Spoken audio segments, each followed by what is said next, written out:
セガサターンシロ。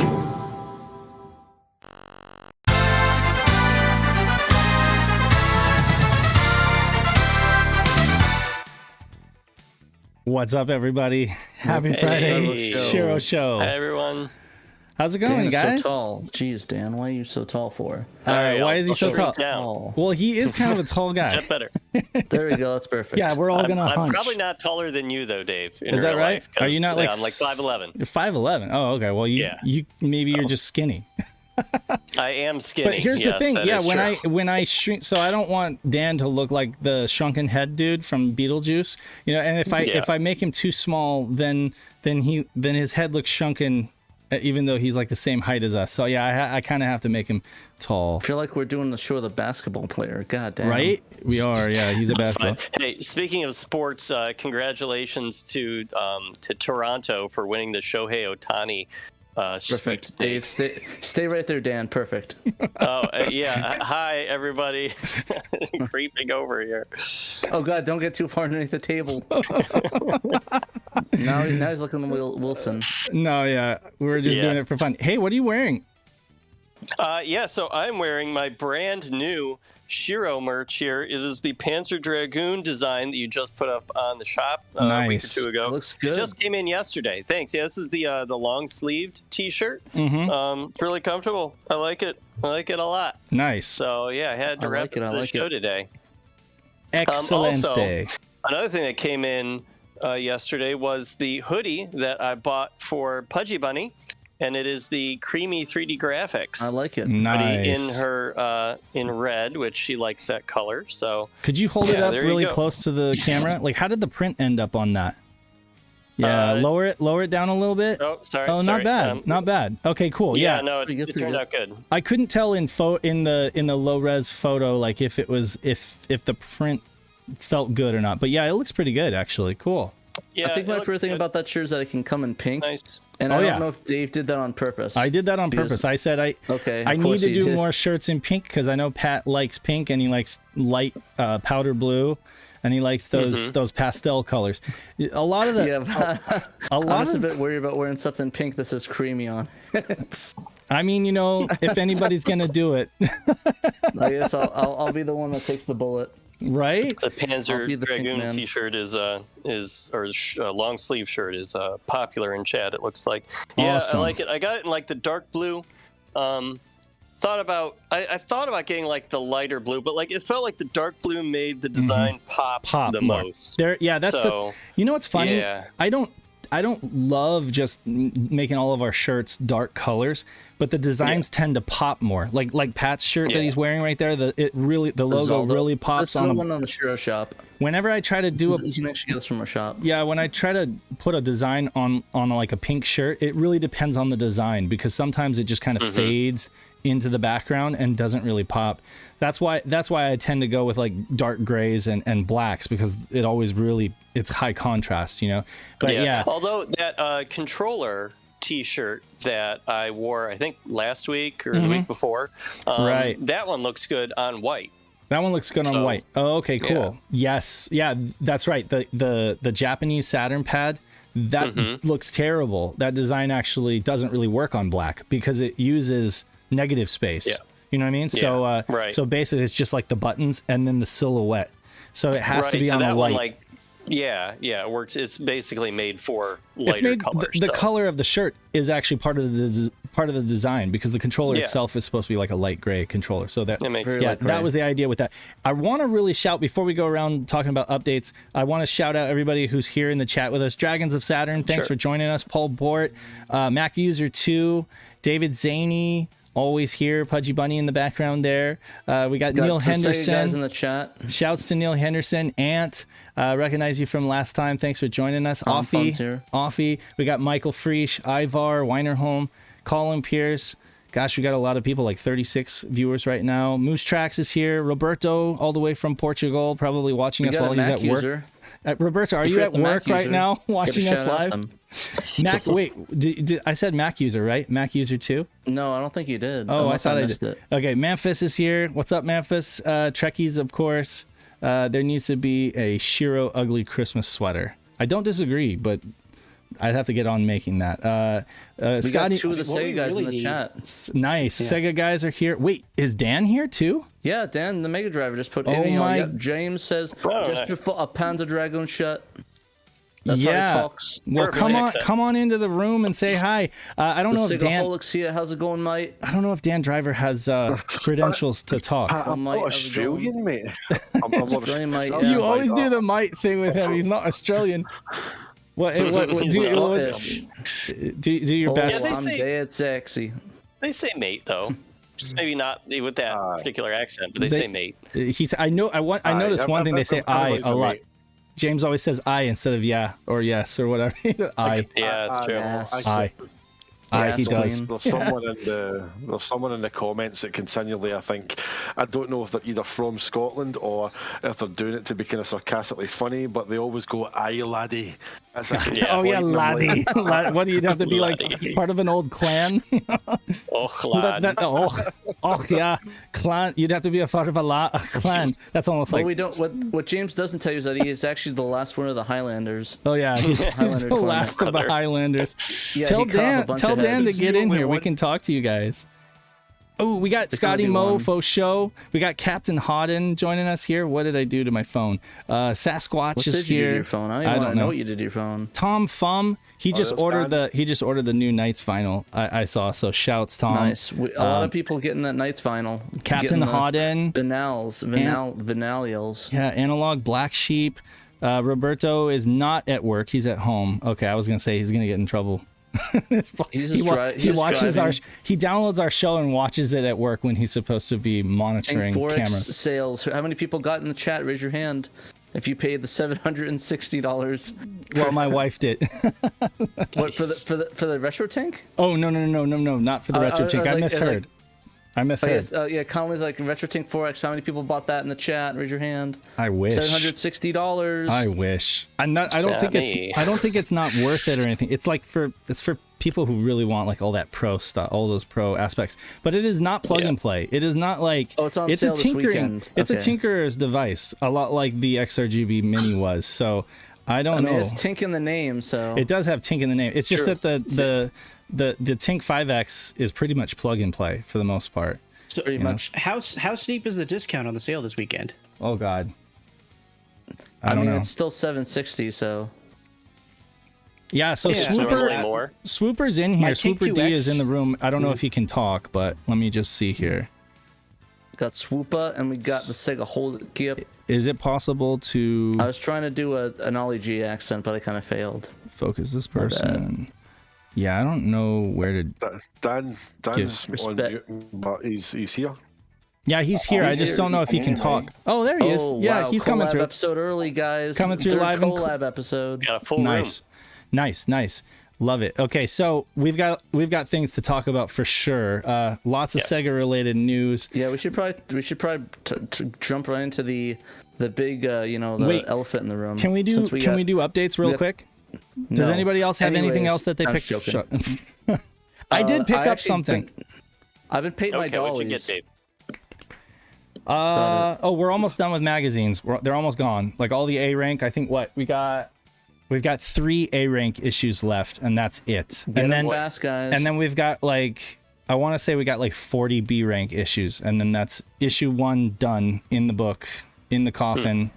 I can't wait until I'm scrolling eBay and I end up finding one listed and it's like super rare Saturn magazine. Super rare, signed by Patrick, naked photo included. No, what have you been doing? I just wanted to show folks. The fans have been demanding it. And I've been slipping them out. Sure. So I've picked up a few long box games over the past year. And I didn't have those protective cases that I typically get, the retro protection.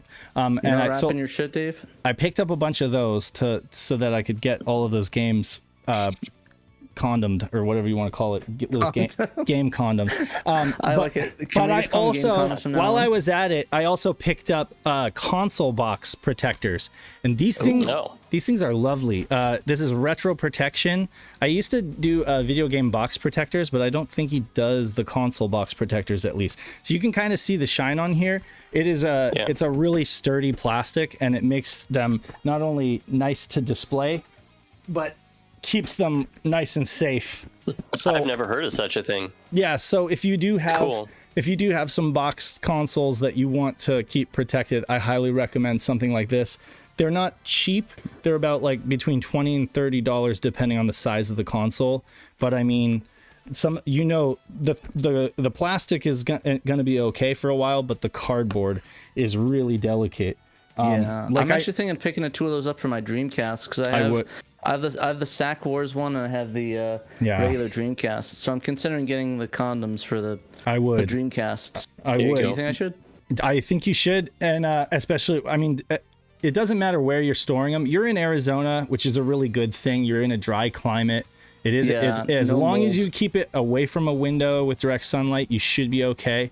I actually have blackout curtains too, so I have the perfect thing for that. But that said, it's like you could move a chair and ding. Like I put like a little gash in one of the boxes when I was just moving it, you know, and I felt so bad. It's not a big deal, but it's like if it had been in there, it would have been fine, you know. So anyway, I highly recommend it if folks are like serious about keeping their stuff nice, you know.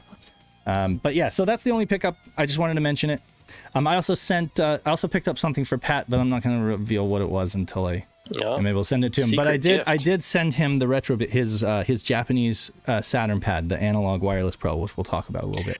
And I sent it priority, so I hope it gets there like tomorrow. I don't know, this evening or tomorrow. Who knows? I don't know. I haven't checked the mail yet. Maybe it'll be in there in the post. Was it the post? It was a USPS priority. That's all I have. I feel bad. I keep ribbing on them for being British. I'm sorry, dudes. Yeah, you do. I love you all. It's fine. I know. Love you too, mate. You know, it's funny. I actually do call it the Post. After I read Harry Potter too many times, and now I call it the Post instead of the mail. Collecting the mail. Okay, let's move on to news, I guess, because we got so much to talk about. Get my personal updates. Oh wait. Okay, yeah. Let's do Pat. Wow. Or Dave. Wow. Or Dan. Well, I thought when I asked, you said you didn't have any updates. No, okay, I do have one. I've just been painting my Warhammer dollies. I got the. Nice. I don't know if anybody plays Warhammer, but I'm playing Imperial Guard now. The Kriegers are like these like these guys with the gas masks. Right. And the tanks are in the other room, but it's not really worth me running in there to get it. So yeah, I'm full Imperial Guard now. Run a bunch of armies. I really like Warhammer a lot, and the painting's been really relaxing and calming my anxiety. You've gotten a lot better at it too. Like I've seen the ones that you've shared, and it seems like since you started, you've gotten much more intricate with your painting.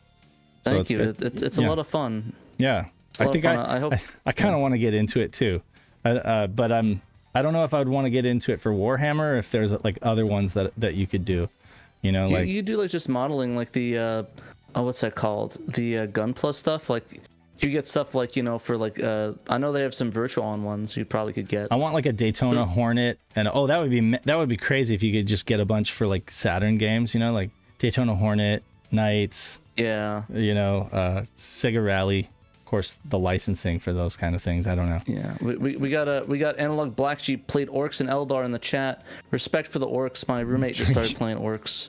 He just destroyed my ass, my demons. So, shout out Orcs for killing me repeatedly. But, this isn't really news, but Trekkies, who's in the chat, he sent me a video the other night. It was really inappropriate. No, he sent me what was it? It was Star Wars. It was the Return of the Jedi. It was that last scene, where they're going into the center of the Death Star, and it was Cinepack.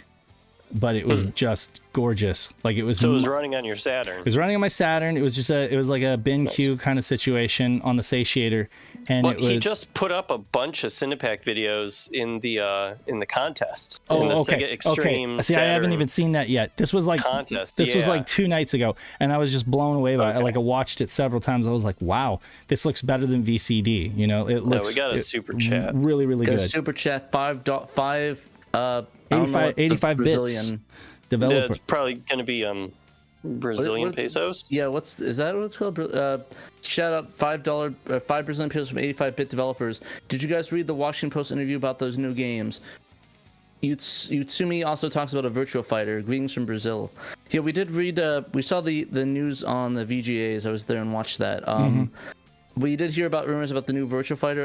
It'd be sick if they did it. I think. No, I know what he's talking about. Yeah, Washington Post. Gene Park wrote a story in Washington Post, I think, for today's paper. I love her or him. I don't know what gender they are. Him, yeah. Gene Park is a man. He wrote a story where he interviewed. So they have a Kirby avatar with Bayonetta, so I wasn't sure.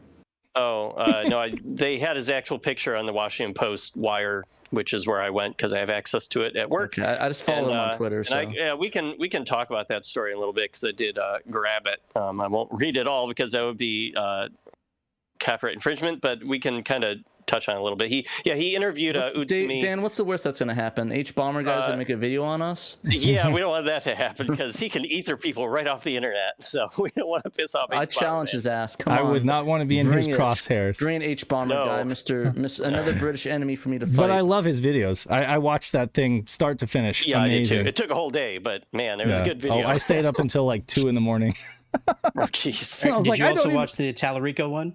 Oh, of course. Yeah, that one was amazing. Oh, of course. No, the Tallarico one was amazing. I have to. You do. The Roblox amazing. oof. You got. It's you also watch very that. relevant. Oh, it's incredibly relevant. Oh yeah. Yeah, if you're interested in all in video game history, there's a lot gets touched up on tangentially. Oh my God. Yeah. Cool. But again, it's another like credit where credit is due kind of situation. You know. Yeah. So. What you're saying, Dan? I'm sorry for interrupting. Yeah. Sorry to make the joke. Yeah. No, I was just saying. We can go over that in a little bit. The Washington Post story where he interviewed Utsumi, who is the co-chief operating officer of Sega of Japan right now. And he did talk about Virtua Fighter, and he talked about the games that were announced last night at the Game Awards. So, yeah, it was a good interview.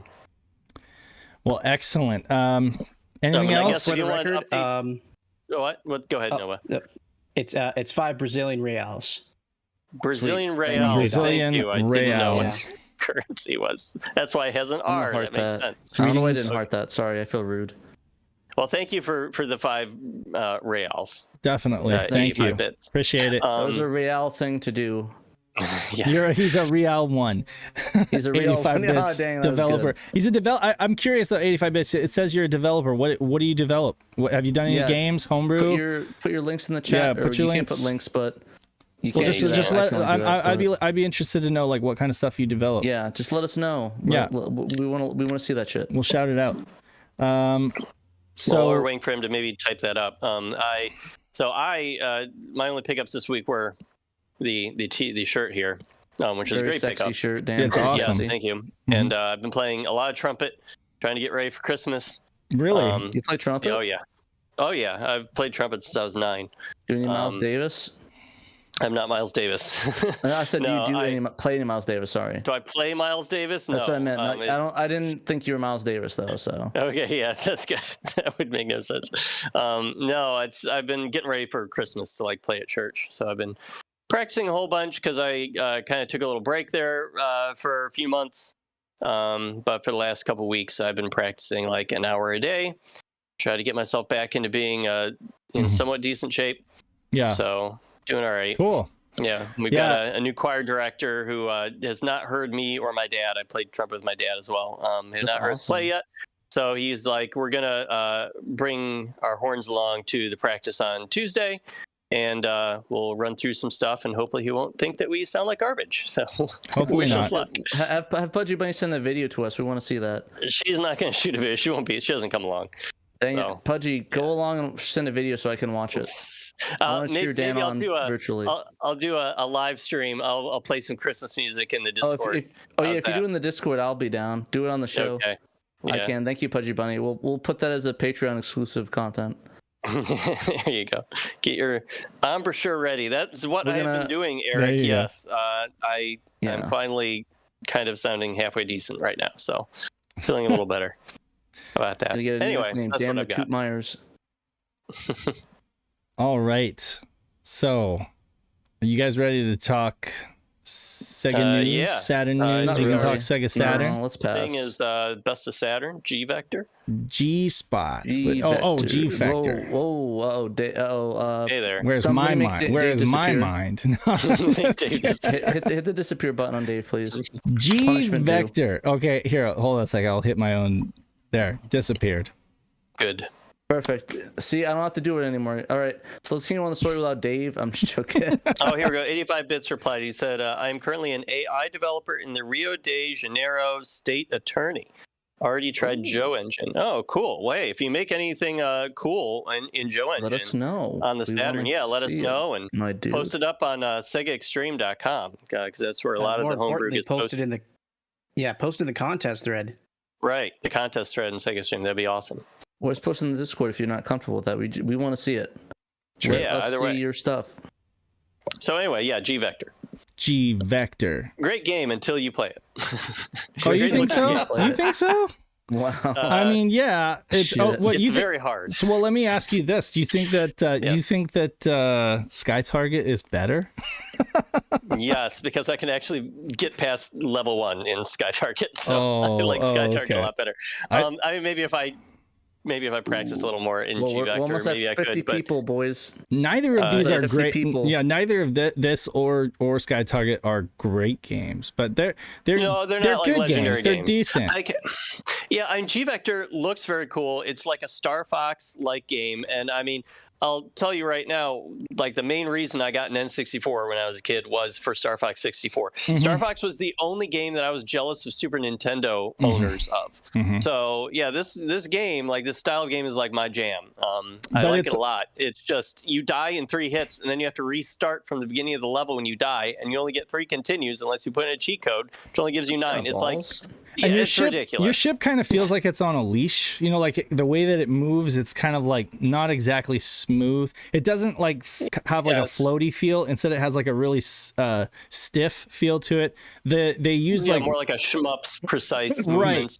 They use actual geometry for the I don't know if you want to call it like the exhaust in the back. Like they couldn't figure out how to make that like a particles or like a mesh, so they like literally use spikes on the back of it. Yeah, it's like spikes that polygonal spikes that are like colored with like a. It's just a little janky, and I mean definitely when you compare it to a game like Panzer Dragoon's Vi, right, which is just a feast for the eyes, this one falls a little short. But still, you know, it's one of those games. Let's see what Peter wrote about it real quick. G Vector is a 3D third-person shmup that reminds me of games like Space Harrier and Panzer Dragoon. You're equipped with both standard shot and lock-on laser. You move a reticle across the screen and target enemies. The 3D is serviceable and the action is fast-paced. You have some shield power, so you aren't a one-hit wonder. But should you die, even at the stage boss, it's back to the beginning for you. Another expensive Japan-only Saturn title. Japanese only. This actually supports the 3D control pad. I didn't realize that. I should have tried that out. I wonder if that would make it feel better. Moose Track asked, is this a Japan exclusive, Saturn exclusive? Yes to both. I believe it is a Saturn exclusive. It is definitely a Japanese exclusive. Came out October 1997. It was developed and self-published by Soft Office. I'm just looking here on good old SegaRetro.org. Oh, that's funny. And there's Peter. God, no, Dan, watch out behind you! No! What's going on? I'm not looking at the screen. I'm trying to do research for the chat. Run, Dan, run! Anyway, looks like they put out 3 other games on the Saturn. They put out St. Elmo's no Kiseki, Daiboken. Is that the St. Elmo's Fire? St. Elmo's Fire. Yeah. They also did Paste Muses. Paste Muses, I don't know what game that is. And also The Phantom Fish. Oh, that was unreleased. So they didn't actually put out The Phantom Fish. So what's Pastel Muses. You can't read. It's a puzzle game that is similar to Bust a Move. Yeah. Which came out around the same time. Today. We don't have 55 people in the chat. Shouts out. Welcome in, everybody. Thank you for watching. For what it's worth, we don't have that many of these kind of like 3D into the back, shooters on the set. It is kind of unique. So it is kind of unique in that way. You do have the Panzer Dragoon games. You have Dan's favorite Sky Target.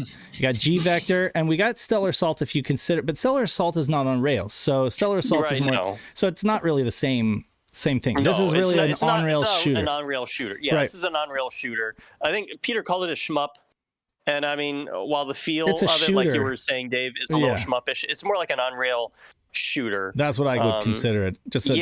I mean, like Stellar Assault is a it's a space combat simulator. Sim. Exactly. Yeah, space sim. Arcadey though, like it's definitely. Oh, it's still arcadey. Yeah, you're not like fiddling really with. You don't need a keyboard overlay like you're playing X-Wing or anything like that.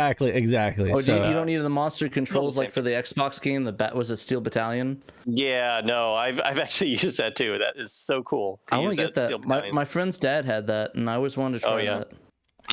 It's very neat. These aren't in order actually, but do we want to talk Sega news or RetroBit news first? We can let's go to the Sega news, and if our friends, the Sega guys, want to chime in, we absolutely. By all means, because after this, if you guys haven't watched it, the Sega guys put out a very a great about half-hour long video on YouTube where the two of them go over last night's big Sega game announcements and kind of give their thoughts on it. So maybe they can kind of give us a little bit of a definitely a summary. Maybe thoughts that they forgot that they didn't talk about in the video. Happens to me all the time. Like you think you make a whole video and you forget. Yeah. Sometimes. So anybody who hasn't heard somehow, or you're just listening on the podcast and you want to know what we're talking about, last night at the Game Awards, Sega put out a cool video that announced 5 new games that are in development, and they're all like classic, beloved Sega franchises that are making a comeback. Do you want to say what their names are, Dave? You wrote this story, so I'm sorry. Sure. Stealing your thunder here. I actually I don't mind at all. Just getting the info out there. So essentially, during the Game Awards, this was their live premiere. The Sega live premiere.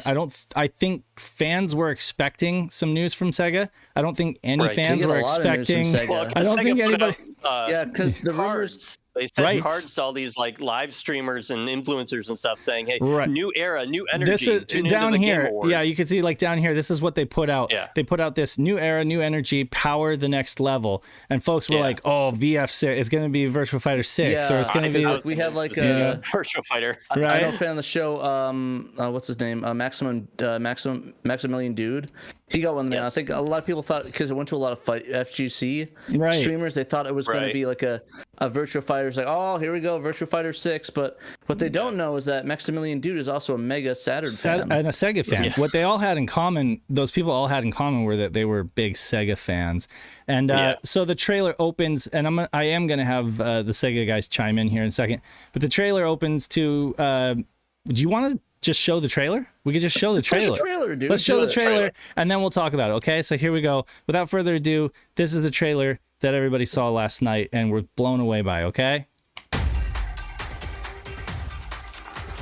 Yo.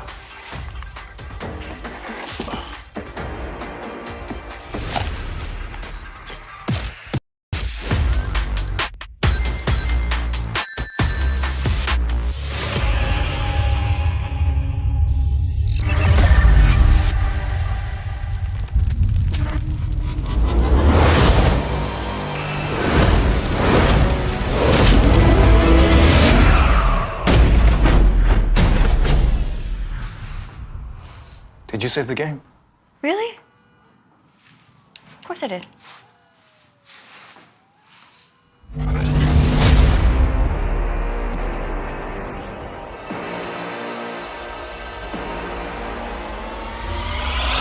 Let me reintroduce you.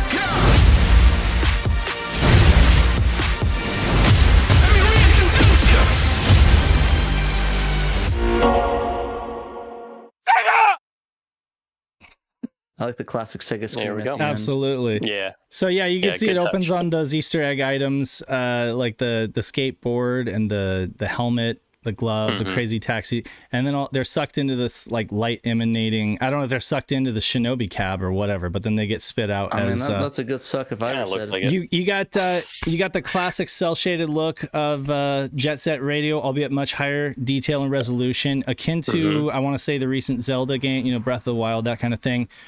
See the iconic protagonist Beat performing ridiculous grinds, grabs, and flips before cutting away to pirate radio DJ Professor K. Jet Set Radio. You got Streets of Rage with it's now fully 3D rotating isometric kind of scene with Axel Stone. Axel Stone pounding the daylights out of Galcia in a flurry of flames, and light as Eddie Skate Hunter glides over to lend a helping hand. I wrote these little things just to give people an idea of what they can expect. Hand-drawn graphic styling for Shinobi, similar to Okami. Oh man, I'm so hyped for Shinobi. Shinobi looks so good. 2D Shinobi is my favorite of the games that they announced. Yeah. Oh my god. We see Joe Musashi riding his trusty dog from Shadow Dancer across a large plain with a gigantic looming figure in the distance. And we see him jump and flip his way across platforms and dispatch bosses with shuriken and lightning strikes.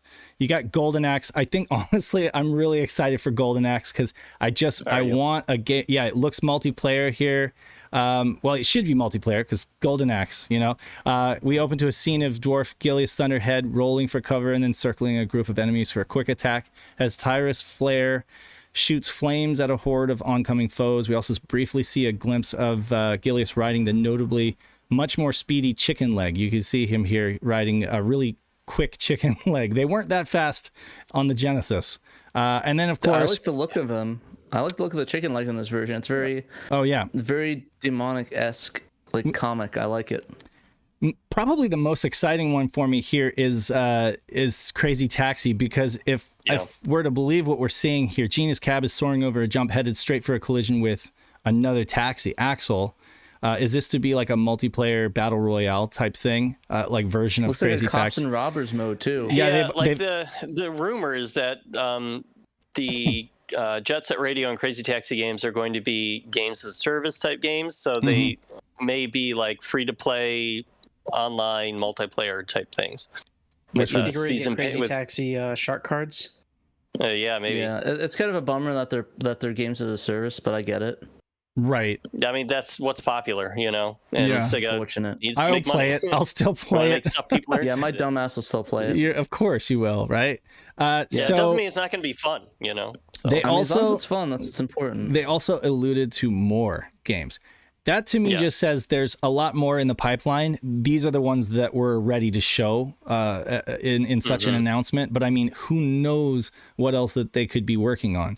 What we don't know is who exactly is working on all of these. We do know that who's making them and when they're coming out. They didn't say any kind of release. Well, I heard that it was the original team that was working on Jet Set Radio. Yes, and I believe Utsumi did say in his interview in the Washington Post that they got some of the original creators of Jet Set working on this new one. Ooh, I wonder if they're gonna have the musician on there for Jet Set coming back. What's his name? Yeah, I don't know. He did Cyberfunk. He did an N. He did Bomb Rush Cyberfunk recently, which is an amazing game.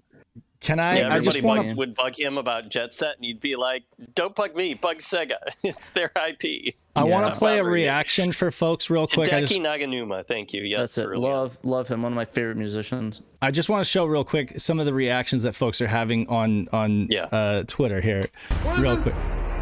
That second one I think is kind of Sega! Shinobi! What is this? Why did I disappear? Oh, duck out of the way. Oh, I'm gone. Oh, okay. That didn't work.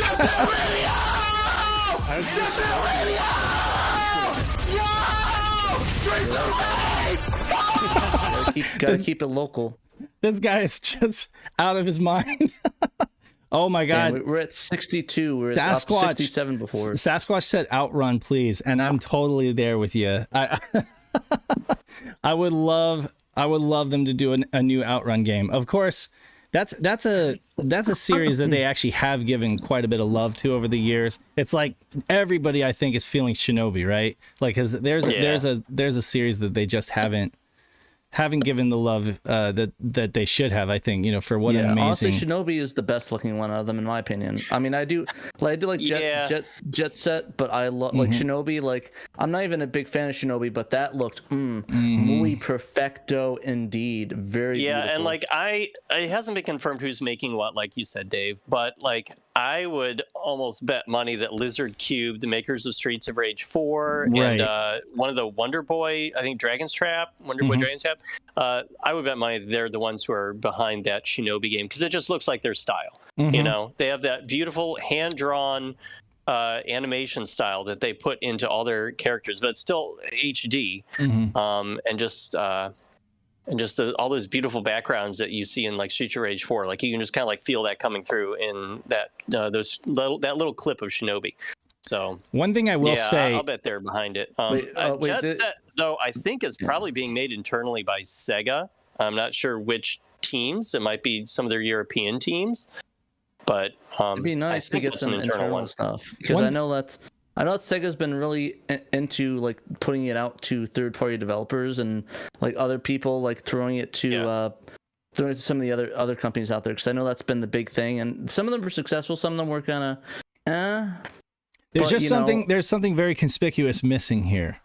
Any Saturn representation. Right. You know, so you got the Genesis, and then you skip over to the Dreamcast, and so when folks like Captain Howden here in the comments say Knights, you know, then I'm really feeling that, because I just wish that they would acknowledge us Saturn fans too, you know, like where's the new Dragon Force? Come on, Sega. Or where's the Rock and Rotor remake? Or Clockwork Knight. Unironically, I would like to see something happen with Phantasy Star that isn't just another PSO clone.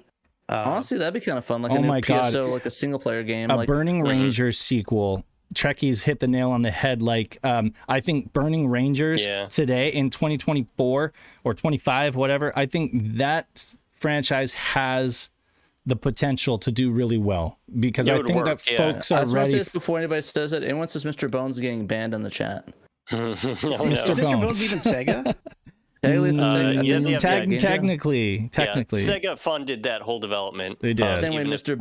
Same way Bug is as well. All right. So we know they're in development. Folks are cautiously optimistic. We're no strangers to disappointment here and there. But I mean, we've also seen Sega. I'm used to it by this time. I'm a Sega fan. We've also seen Sega put out some good stuff here and there, you know. So there's reason to be hopeful. And I'm just curious about Sega guys. So you guys did your video and you had your takes on it. Would you like to kind of elaborate on that? Give us some thoughts, James. It was brilliant to see. I mean, I didn't see it until I woke up this morning, and Dan had been up long before me. He'd woke up and sent me a WhatsApp with a link to the tweet with the trailer. So, what time was that for you guys? That must have been like 3 a.m. Oh, I got it. I mean, it's at 6 o'clock. 6 o'clock, and obviously, first thing I do is open Twitter. First thing I do when I see Sega trending is message James, of course. Okay, so you weren't watching the event, right? You weren't like watching the Game Awards. No, it was. I was gonna say that was the latest middle of the night for them, Yeah, so we missed the reveal, so you know everyone was partying without us. We were late to the party. I wish we joined us. I was as soon as I saw it, I tweeted it out on SHIRO just because like, okay, let's get that sweet Twitter engagement. So what did you guys think when you first woke up and saw this trailer? The first thing that I thought was the screenshot of Jet Set Radio. Now, if you remember the one we've seen with the whole cast of characters, it's that exact visual style that we've seen it, and people kind of wrote it off as being AI generated or fake. Now, someone had reached out to me. Someone reached out to me privately, but obviously didn't want me to name them. And in their job, they're in Japan, and they had said to me that they visited Sega HQ in Japan and had seen Jet Set Radio running.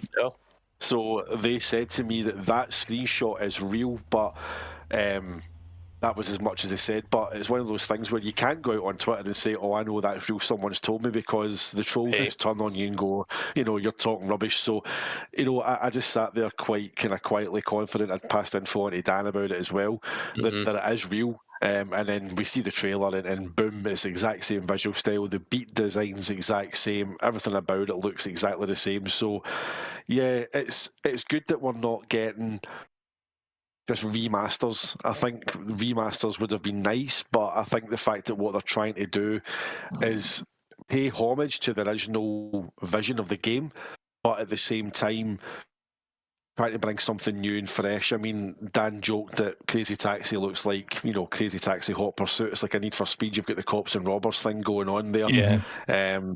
It's got the classic San Francisco look with the hills in the background.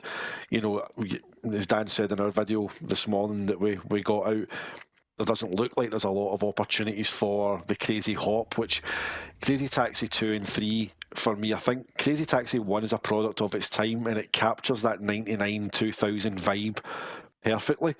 And to bottle that and try and reuse it, it doesn't work. I just think that Crazy Taxi 2 and 3 proved that. 2 was too complicated. The map was a maze. You didn't know where you were going. When do you use the hop? It was just too convoluted. 3 tried to do a mixture of both and didn't know what it wanted to be. So it looks like what they've done here is went back to the classic look. You see Gina, you see Axel with his classic cab. The license plates are instantly recognisable. The design of the cabs, so they're taking the classic Crazy Taxi 1 formula, but they're trying to add something new, whether that's a cops and robbers style. You've seen in the clip that someone's actually controlling a police car chasing the taxis, and there's multiple taxis on screen. So, Dan, you'd mentioned about it being like a game as a service. Yeah, if that's the case, that might be a bit disappointing. But more like disappointment as a service. Am I right? Yeah, but I mean, at the same time, I don't want to kind of criticise or overly praise any of the games because it's very early footage. Some of the games I think are further ahead than others. But this is what we've been crying out for, and that article that that Danthrax mentioned, that's in the Washington Post, where Utsumi talks about several of the kind of games that they're looking to kind of bring forward and things like that. So, it's the stuff about Virtua Fighter as well, that they're wanting to make it more dramatic, and I don't know what they're going to do to make it more dramatic because it is rooted in realism. They did say something about there's no special moves in Virtua Fighter, and I'm like, well, it's like that for a reason. But yeah, there's games here that you can see. Shinobi looks pretty much more or less, I think, looks playable. Jet Set Radio looks very playable. Maybe the open world needs to be a bit more populated. If you think back to Jet Set Radio Future, how populated those streets were, people would shove you, they would shout at you, they would, you'd have to fight your way through them. So maybe there's a wee bit of kind of development to be done on the kind of open world aspect of that. But, Dave, you said Golden Axe. I called that Golden Axe meets God of War. It's like this, but hopefully this one will be good though.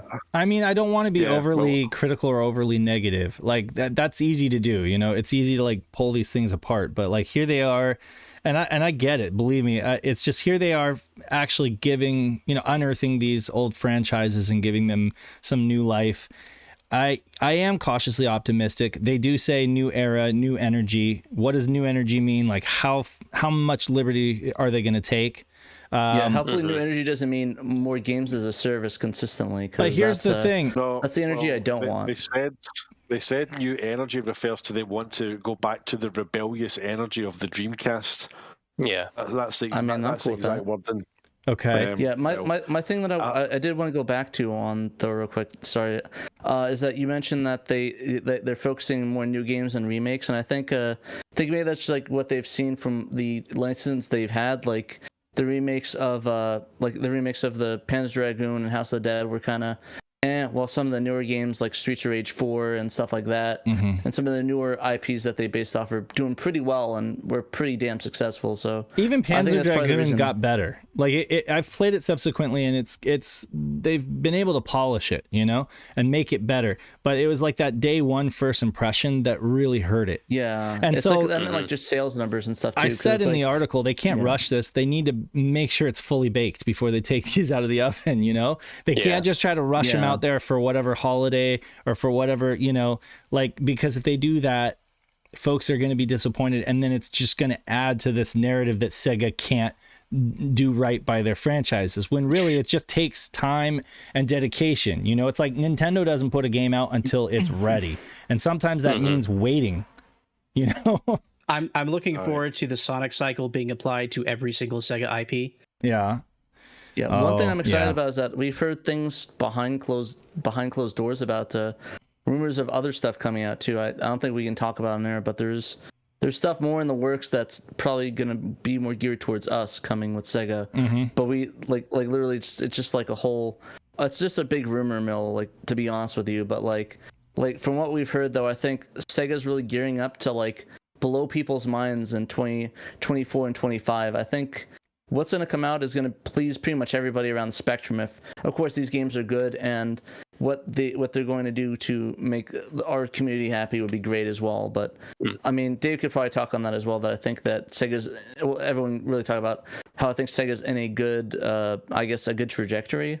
Dave, would you say that's a good thing?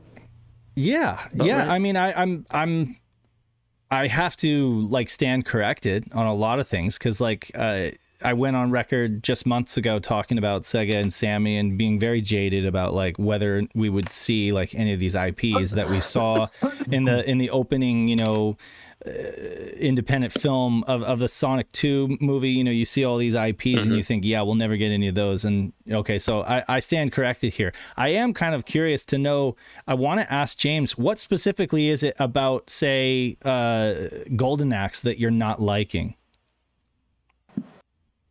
Well, that was one of the ones that I actually thought looked really interesting. That's what I said on our video this morning. Dan and I had a good discussion about it. It does look interesting. I mean, I had thought that if they were going to pick one to go into a third-person 3D environment, it wouldn't have been Golden Axe. I thought it would have been Shinobi, and they might have went down the kind of Ghost of Tsushima kind of model, ninjas, that kind of thing. And I was probably thinking more Ninja Gaiden on the Xbox. Yeah, but I mean, I into 3D. I'm thinking, well, how's that going to work? I mean, I'll bring Dan in, because he's been kind enough to join us, and I've kind of done most of the talking for us. So, Dan, what's your take on Golden Axe? Yeah, Golden Axe is one that I actually thought initially. My first reaction to it was I thought it looked a bit ropey, to be honest. But as I've rewatched the trailer, and especially as we had our discussion earlier, and we kind of clicked through it and kind of really delve into the footage, it actually looks great. And I think it's your comment, James, that turned me around on it. It said it looks like Golden Axe does God of War, and you notice that it comes in at the same over-the-shoulder angle that you see in Resident Evil 4, God of War, Last of Us, Gears of War, and the fact that it's clearly a co-op game, obviously an online co-op game, because you've got the three characters in motion at the same time, and maintaining that perspective. If you and we try not to get too overexcited about these games in the same way that we try not to be overly critical, because we've literally seen seconds of their footage. But in my head, it really could be, if you combine the combat of God of War with kind of the multiplayer of Gears of War, that really could be something interesting. So I really warmed up to it. I think it was Streets of Rage that was probably the one that I felt most, I don't want to say disappointed, but most concerned about. I think apprehensive. Why? Because of that like stiff, rotating isometric view. What was it about it? I think it was like the hit stun. You see Axe would do that 2-hit kick, and it's very stiff. and then he kind of mounts Garcia in the next scene, and it just felt a bit stiff and a bit slow for Streets of Rage now, and it's the perspective as well. Right. And I was thinking, is this going to be like, my first reaction to that was, this looks like Fighting Force. Right. But it's it could be a Fighting Force, or it could be Streets of Rage meets Dynamite Decker, which that would be actually exciting. So I'd be down for that. That sounds really cool. 100%. So we don't know which way these games are going to go at the moment, but I think Streets of Rage is the one that I was the most dubious of, but Golden Axe really grew on me. I think if you imagine that plays like God of War, like the PS4, PS5 versions, I think that's going to be great. I mean, I'm hoping that Sega continues to be the company that listens to their fans, and that fans are vocal about this kind of stuff, and that Sega understands that we have very high expectations, that these games feel like these games, like Golden Axe feels like Golden Axe at the end of the day. Shinobi has to feel like a Shinobi game, and that one actually looks pretty promising, to be honest. But I mean, honestly, Shinobi's definitely the winner for me. Though definitely the winners for me are pretty much all of them, besides the only one I'm kind of hesitant about is Crazy Taxi. To me, it's like maybe it's just not impressive. I mean, it's kind of cool, but I don't know. It's like all of them sort of have that same energy of the game. Like Crazy Taxi, like I think somebody said in the chat, for who it was, said it felt like a Burnout game, or it felt out Need for Speed. Right. Which I'm not like I said, all these games capture that energy, but I think Crazy Taxi is the one that captures it least. There's a lot more chaos. There's a lot more like flash and chaos, but you won't know until you have it in your hands, and you're able to say, okay, yeah, this feels like a Crazy Taxi game.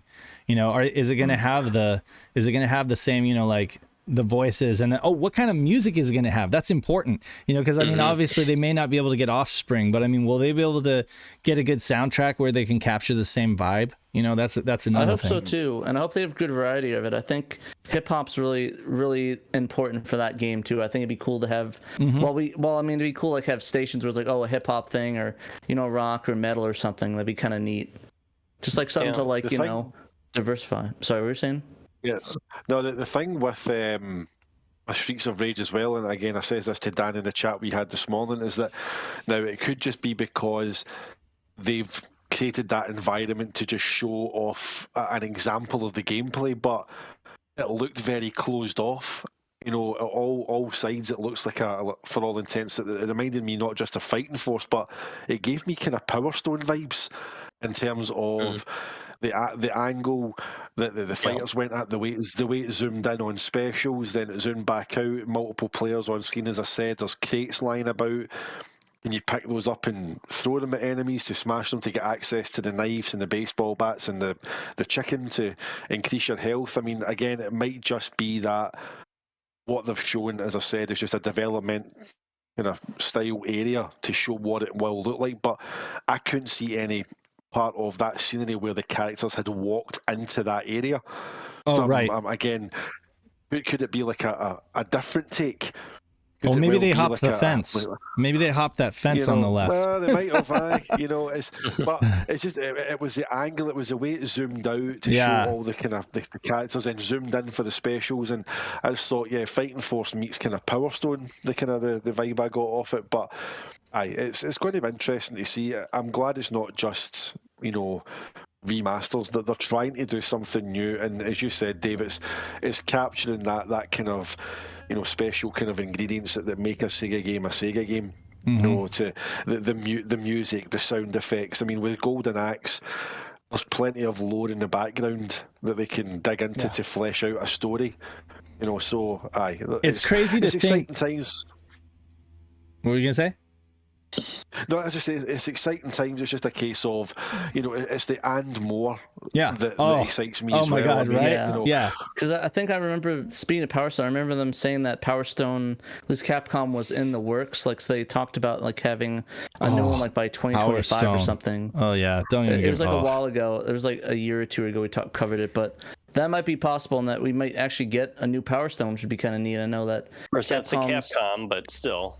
Yeah, I know. I'm just saying, like I think Capcom's been a little bit better at taking risks and being good for that. So I would love to see that. But like I said, I'm curious what the more is going to be. I would like another shot at Sakura Wars. I know that they got. I would love that. Yeah. I would love it too. I think America's finally ready for it. At least, there's a subculture that's ready for it.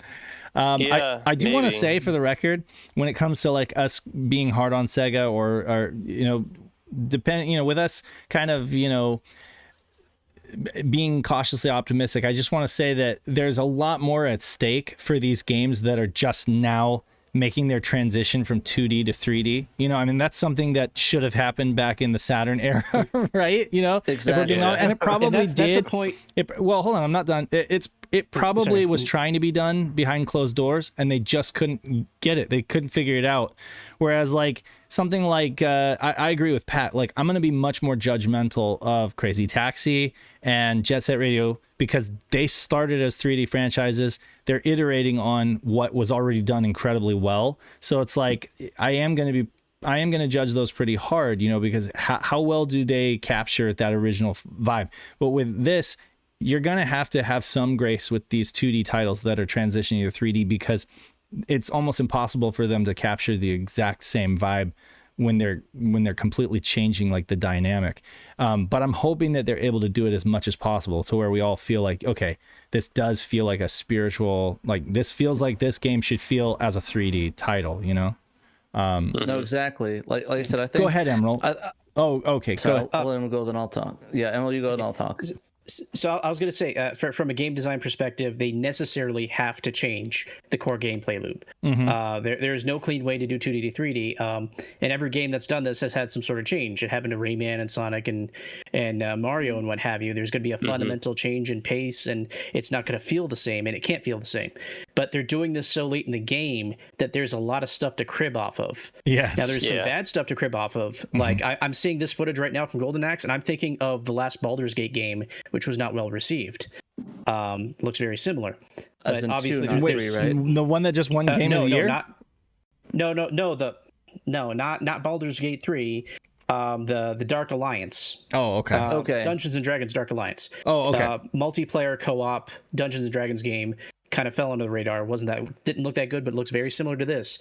So necessarily, there's going to be a lot of stuff to crib off of, and the easiest thing to do would be try to crib off of the more successful ones. Honestly, I look at the the Streets of Rage thing, and I kind of think probably they're going to steal some notes from Arkham and Shadow of Mordor for the combat cues. So there's probably going to be timing and reaction. Dan, to me, it's looking like the Sakura Wars, the new one that came out, the Shin Sakura Wars. That's the gameplay with that. What's really interesting is that Shinobi has already been 3D, and now they're taking it back to its roots of just... Right, it was 3D on the PS2 with Shinobi and Nightshade, which is called Kunoichi in Japan. And they realized that everybody just wants another 2D side-scrolling Shinobi game. At least I do. Or it might be going this way because maybe they went to Lizard Cube and said, okay, you did a great job with Streets of Rage 4. Mm-hmm. What do you want to work on next? And all those developers at Lizard Cube are like huge old school Sega fans. So they probably were like, man, it would be awesome if we could do Shinobi. Can we do a 2D Shinobi? And Sega's like, sure. You know what? You did a great job. You can do whatever you want. Make a Shinobi. Make it cool. Make the best 2D Shinobi you can. It's 2D, but there's still like depth to it because you see these rooms are like have this like sprawling depth to them where you can see all the way to the background, and you got all of these like bloom effects and stuff like that, and it's such a beautiful 2 seconds that we get of it. I just can't even imagine how great it's going to be, when they flesh it out, but. If I could bring up that Washington Post story real quick, written by Gene Park. He interviewed Shuji Utsumi, and Utsumi-san is the co-chief operating officer at Sega, and story also identifies him as the CEO of Sega of America, which I checked his LinkedIn. He doesn't say he's the CEO of Sega of America, but I mean, maybe he just hasn't updated his LinkedIn. Maybe it's a new thing. But Utsumi did work at Sega before. He actually, before Sega launched the PlayStation 1, he helped launch the PS1. And then Sega hired him away in the fall of 1996 to be in charge of their product development. Mm-hmm. And he held that role for 2 years until 1998 when he got made in charge of like all of their first party development. And he oversaw the launch of the Dreamcast. And he actually left Sega in the fall of 2000 right before, I guess, everything officially fell apart. Right, the fall, and he wanted to do other things. He worked with, he helped co-found what was it, Q? He helped the company that made Lumens and Q that sort of thing. Had some really good stuff. Entertainment, yeah. So he's been involved with that. Well, he is back at Sega. He got rehired with Sega in the year 2020. And I was just looking at his LinkedIn for that sort of stuff. And he has been since promoted to being the co-COO. And he's kind of sort of in a similar position to what he was before back in the late 90s, but kind of even higher, where he's sort of overseeing new games that Sega will be making. And so I think it's interesting to look at the fact that he oversaw the launch of the Dreamcast, the product development of all the games that would be coming out of the Dreamcast that all would have started development in the late 90s, and the actual launch of the console. When you look at the games that are being announced here that were in this trailer last night, we have two really big, well-known franchises from the Dreamcast. Well, Crazy Taxi was originally an arcade game, and then it got ported to the Dreamcast. But I think it's well-known for being associated with the Dreamcast. And then Jet Set Radio, of course, is a Dreamcast exclusive, or it was when it was originally made. And he says in this story that, which I think was referenced before, we really want to show edginess and a rebellious mindset. He said, recalling Sega's cultural impact as the alternative game console. Which later in the story, he refers to the Dreamcast specifically. He says the Jet Set Radio for the Dreamcast was an experimental game that, mixed different concepts. So I think he's kind of looking back on his time at Sega and thinking, well, okay, we made some cool stuff back then. Why don't we bring that back as we're looking at things to bring back? And some of these other, like Shinobi originally was an arcade game. Golden Axe was originally an arcade game, even though we associate them very heavily with the Genesis. And they did have entries technically on the Saturn too. But yeah, it is unfortunate like the Saturn isn't represented, and he doesn't mention anything Saturn except at the very end of the story when he mentions Virtua Fighter, an arcade game that is heavily associated with the Saturn. And he says, we are evaluating right now a new Virtua Fighter. Virtua Fighter doesn't use so many tricks, special moves like in Street Fighter. It's very realistic. How can we make it more dramatic? It's something we're working on. So, yeah. I mean, he's basically saying right there, they're working on a new Virtua Fighter. I guess they're just not ready to announce it. And they're working on changing it. And that's either good or bad. Making Virtua Fighter look flashier. Virtua Fighter being dramatic is just Shenmue. I don't think he means it like that. Okay. Yeah, no. But I mean, like, here's the thing. This trailer, these announcements make American fans or Western fans really happy. But like, which is why they announced where are all it the at Japanese? Right. Yeah. It's like, I'm just wondering, like, what are all the Japanese fans are feeling right now? Because it's like, yeah. And I've seen a couple of them comment on our thing, like, quoting it, and they said they were kind of excited. So well, that's good. Okay, but I mean, if we were getting another Sakura Wars, you can be darn sure that like half of Japan would be, wanting. It was incredibly popular. Like it was almost on parity. Wasn't it? Didn't it sell right behind Virtua Fighter? Like as far as like system sellers. Yeah. It was. It was Sakura Wars 2 is in the top 5. Oh yeah. It's so. I mean, it's just like. And I know like Clockwork Knight too, I know it's a simple title. It's not, maybe not everybody loves it, but I think that it's definitely like Clockwork Knight, Daytona USA, another Daytona USA game. Maybe, I mean, would it be so much to ask to just, I mean, now, yeah. Well, I mean, they put Daytona 2 in Yakuza, right? So there you have that, right? But I mean, would it be so much? Somebody up there said Scud Race. The problem with Scud Race is that I just don't think there's that many people that have nostalgia for Scud Race. Like, obviously, hardcore Sega fans and arcade fans do. But I mean, if you look at all these titles, the one thing they have in common is they're all like these big name titles that have a ton of nostalgia attached to them. And of course, Sega is cashing in on folks' nostalgia. I don't know. Yeah, most companies tend to be doing nowadays. Because if it's that's a sure thing. That's gonna So I'd just like to kind of refute some of the claims I've seen out there on like Twitter that that Sega, now they're finally going back to their roots and bringing back some classic franchises, with the kind of insinuation that like they haven't already been doing that for years, right? Which is wrong. Sega has been either they themselves or with licensing it out to companies that are interested in making new games or remastered games with their old IPs. Sega, which you should give Sega credit for that sort of thing too, because they could easily say no. They could easily say no. I mean, they've had a lot of Dragon's Trap remakes, the new Wonder Boy games. Right. They've had Wonder Boy games. They've had Alex Kidd got a remaster. And as kind of derisive as they may have been received, Frontier Entertainment has made those remakes of House of the Dead and Panzer Dragoon, which are still cool to see on modern consoles. Have those back in front of people's faces. And besides that, Sega themselves, they just brought back Samba de Amigo this year, and not just like it's on the Switch, but also on cell phones. And they made a VR headset version. I would say Sonic Superstars is sort of like bringing that 2D form of Sonic back, after they did Sonic Mania 6 years ago, and give them credit for that, for keeping that style of Sonic alive. They just licensed out to a very interested company, Cosmic Smash, who did a VR version of Cosmic Smash for the PS5. That's Res cool. HD with a VR mode as well. And a much more niche title too for Dreamcast, all things considered.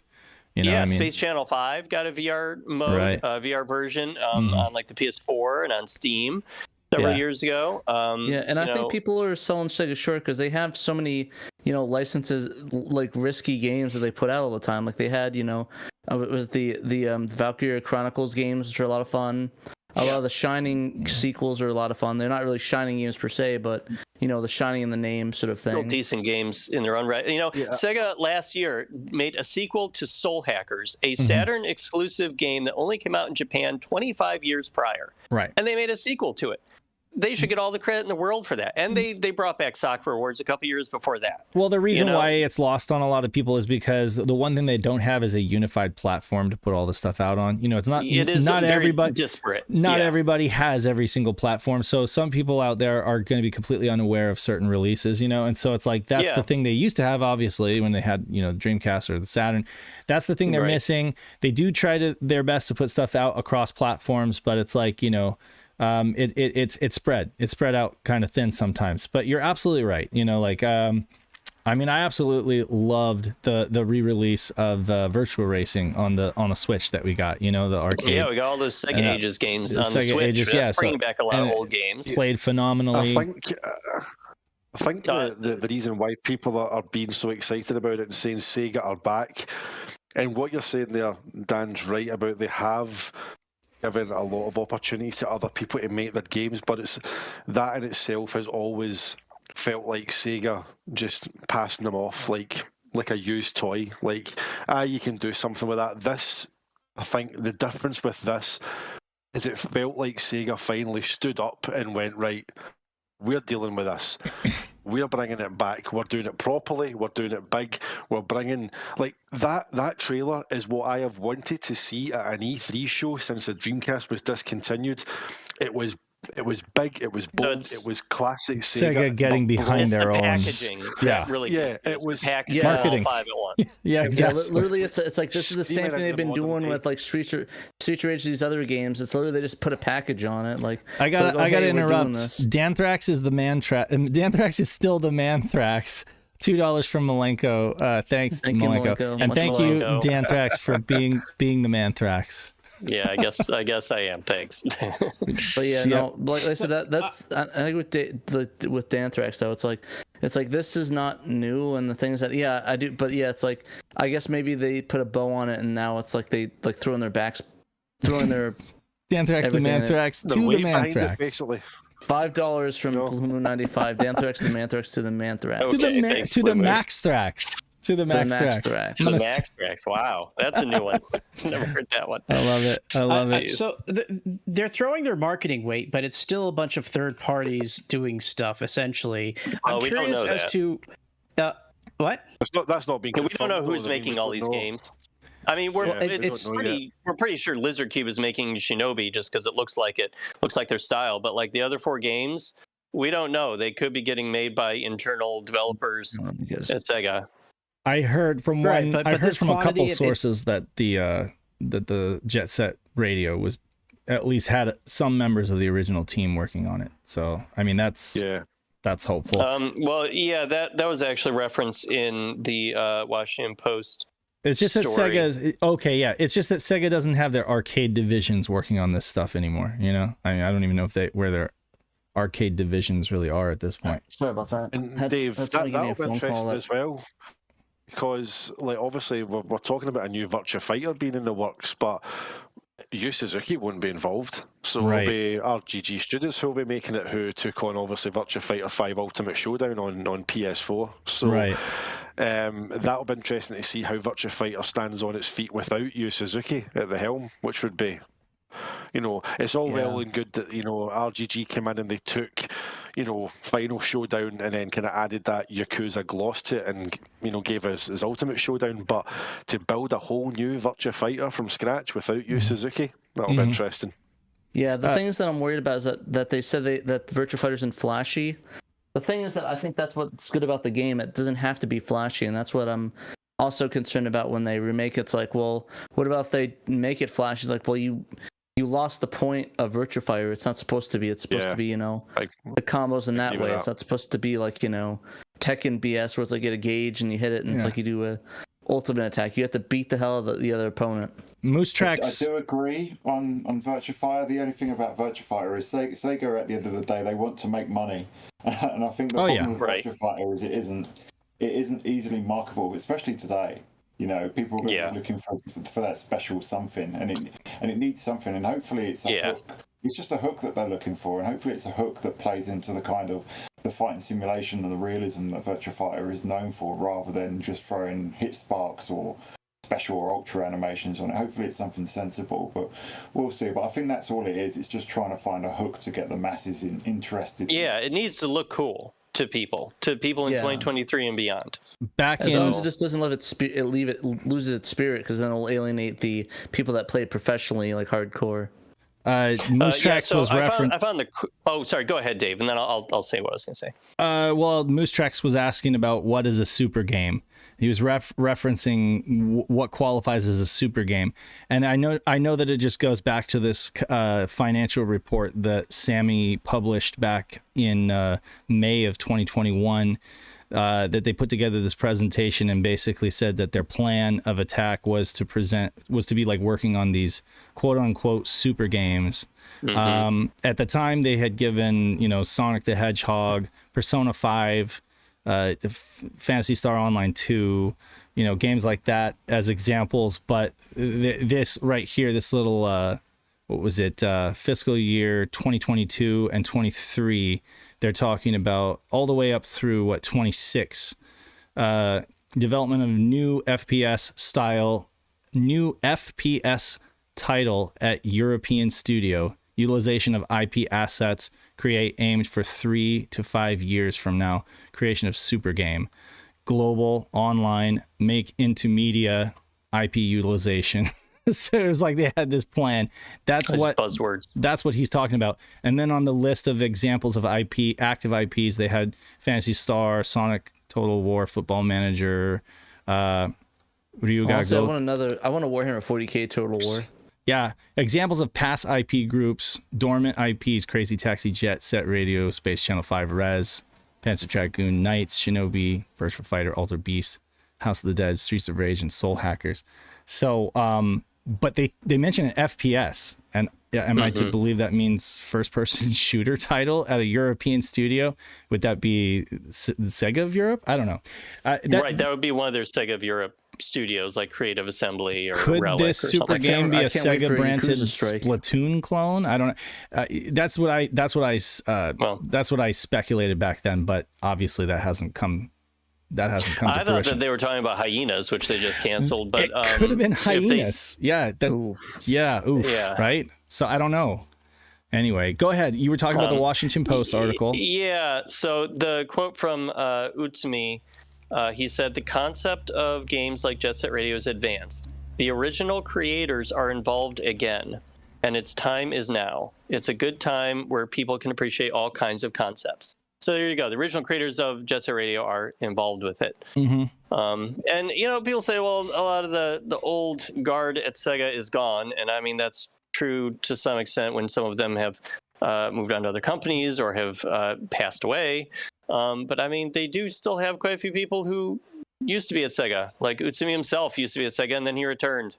You know, and there's nothing wrong with their newer talent. You know, I mean, you can't just make a company in the 1980s and then keep all those same employees for the rest of time. Like, you have to keep hiring new people and bringing them along, and you know, and they're all capable of making good games too. Look at, I mean, I love those Like a Dragon games, Yakuza games. They're great. I mean, what does Apple do when Steve Jobs passes? You know, it's like, how do you remain the same company when so much of like the driving force and spirit of your company passes away? It has to live on somehow, and obviously it's going to be the young blood, but you have to find you have to really boil down the essence of what made your company not just successful, but what gave it its identity in the first place. And I think James was saying this the other night. We were talking with Mel, and we were saying that Sega has always been kind of a careless company. They've always been kind of a fly by their seat kind of podcast coming up. Just an editor's corner chat, and it was a fun one. We were talking about you know, gatekeeping and stuff like that, and we were also talking about you know, Sega's identity as a company. That was just the one kind of epiphany that I had, was that, and this is actually from talking to Brian from the junkyard, the Saturn junkyard. He came out on a work trip. We went to the beach. We spent some time talking Sega, and he said to me, you know, when it comes down to it, Nintendo's a very conservative company. Sega was always a careless company. When they were at their best, they were taking risks, and they were, you know, just being careless, you know, and that's just how they thrived, and that's what made them different from Nintendo, you know. And I don't mean careless in a derogatory way. I just mean it in like the best way that I can mean it. It's just that they take risks. They took more risks. They took risks, exactly, and they had attitude, and their franchises were very like flagrant and just in your face, you know, just full of personality, just and style, you know. It just, so I don't know. That's the thing, is I'm hoping that this new generation of like talent that Dan's talking about, that they can pick up on that, and they can say, okay, this is our heritage. It's this arcade heritage, but it's also like this swagger and this confidence and carelessness, and we're gonna go out there and we're gonna make games that are just gushing with style, you know, and personality and character. That games that, and we're not going to be afraid to be too cutesy or go over a line, you know, with certain things, because it's like Sega fans like that kind of stuff. Sega fans are okay with games just having a ton of personality, you know, rather than just being beige and being kind of like, you know, God of War clones, like James was saying, or like just being, you know, towing the whole line of AAA games, you know. Like I want Sega to go back to being that really gauche, colorful Burning Rangers type company, where all of the games are just like so Technicolor bright and in your face, you know, with like amazing pop soundtracks that are kind of cringe, but everybody ends up saying, actually, this really slaps, you know, like you know, like Can You Feel the Sunshine? Dave, can I throw something out there as well? Because of course. We know that Sega in the past have worked with indies in terms of, you think back to Christian Whitehead, who showed Sega that their emulation for their classic Sonic games was basically dung, and then rebuilt the games from the ground up, and they came out on mobile, and that led to Christian working on Sonic Mania. Now, Overjump Rally has been developed in Unreal Engine 5, and it's pretty. The guy calls it a homage to Sega Rally, but he has rebuilt the tracks and modernised them.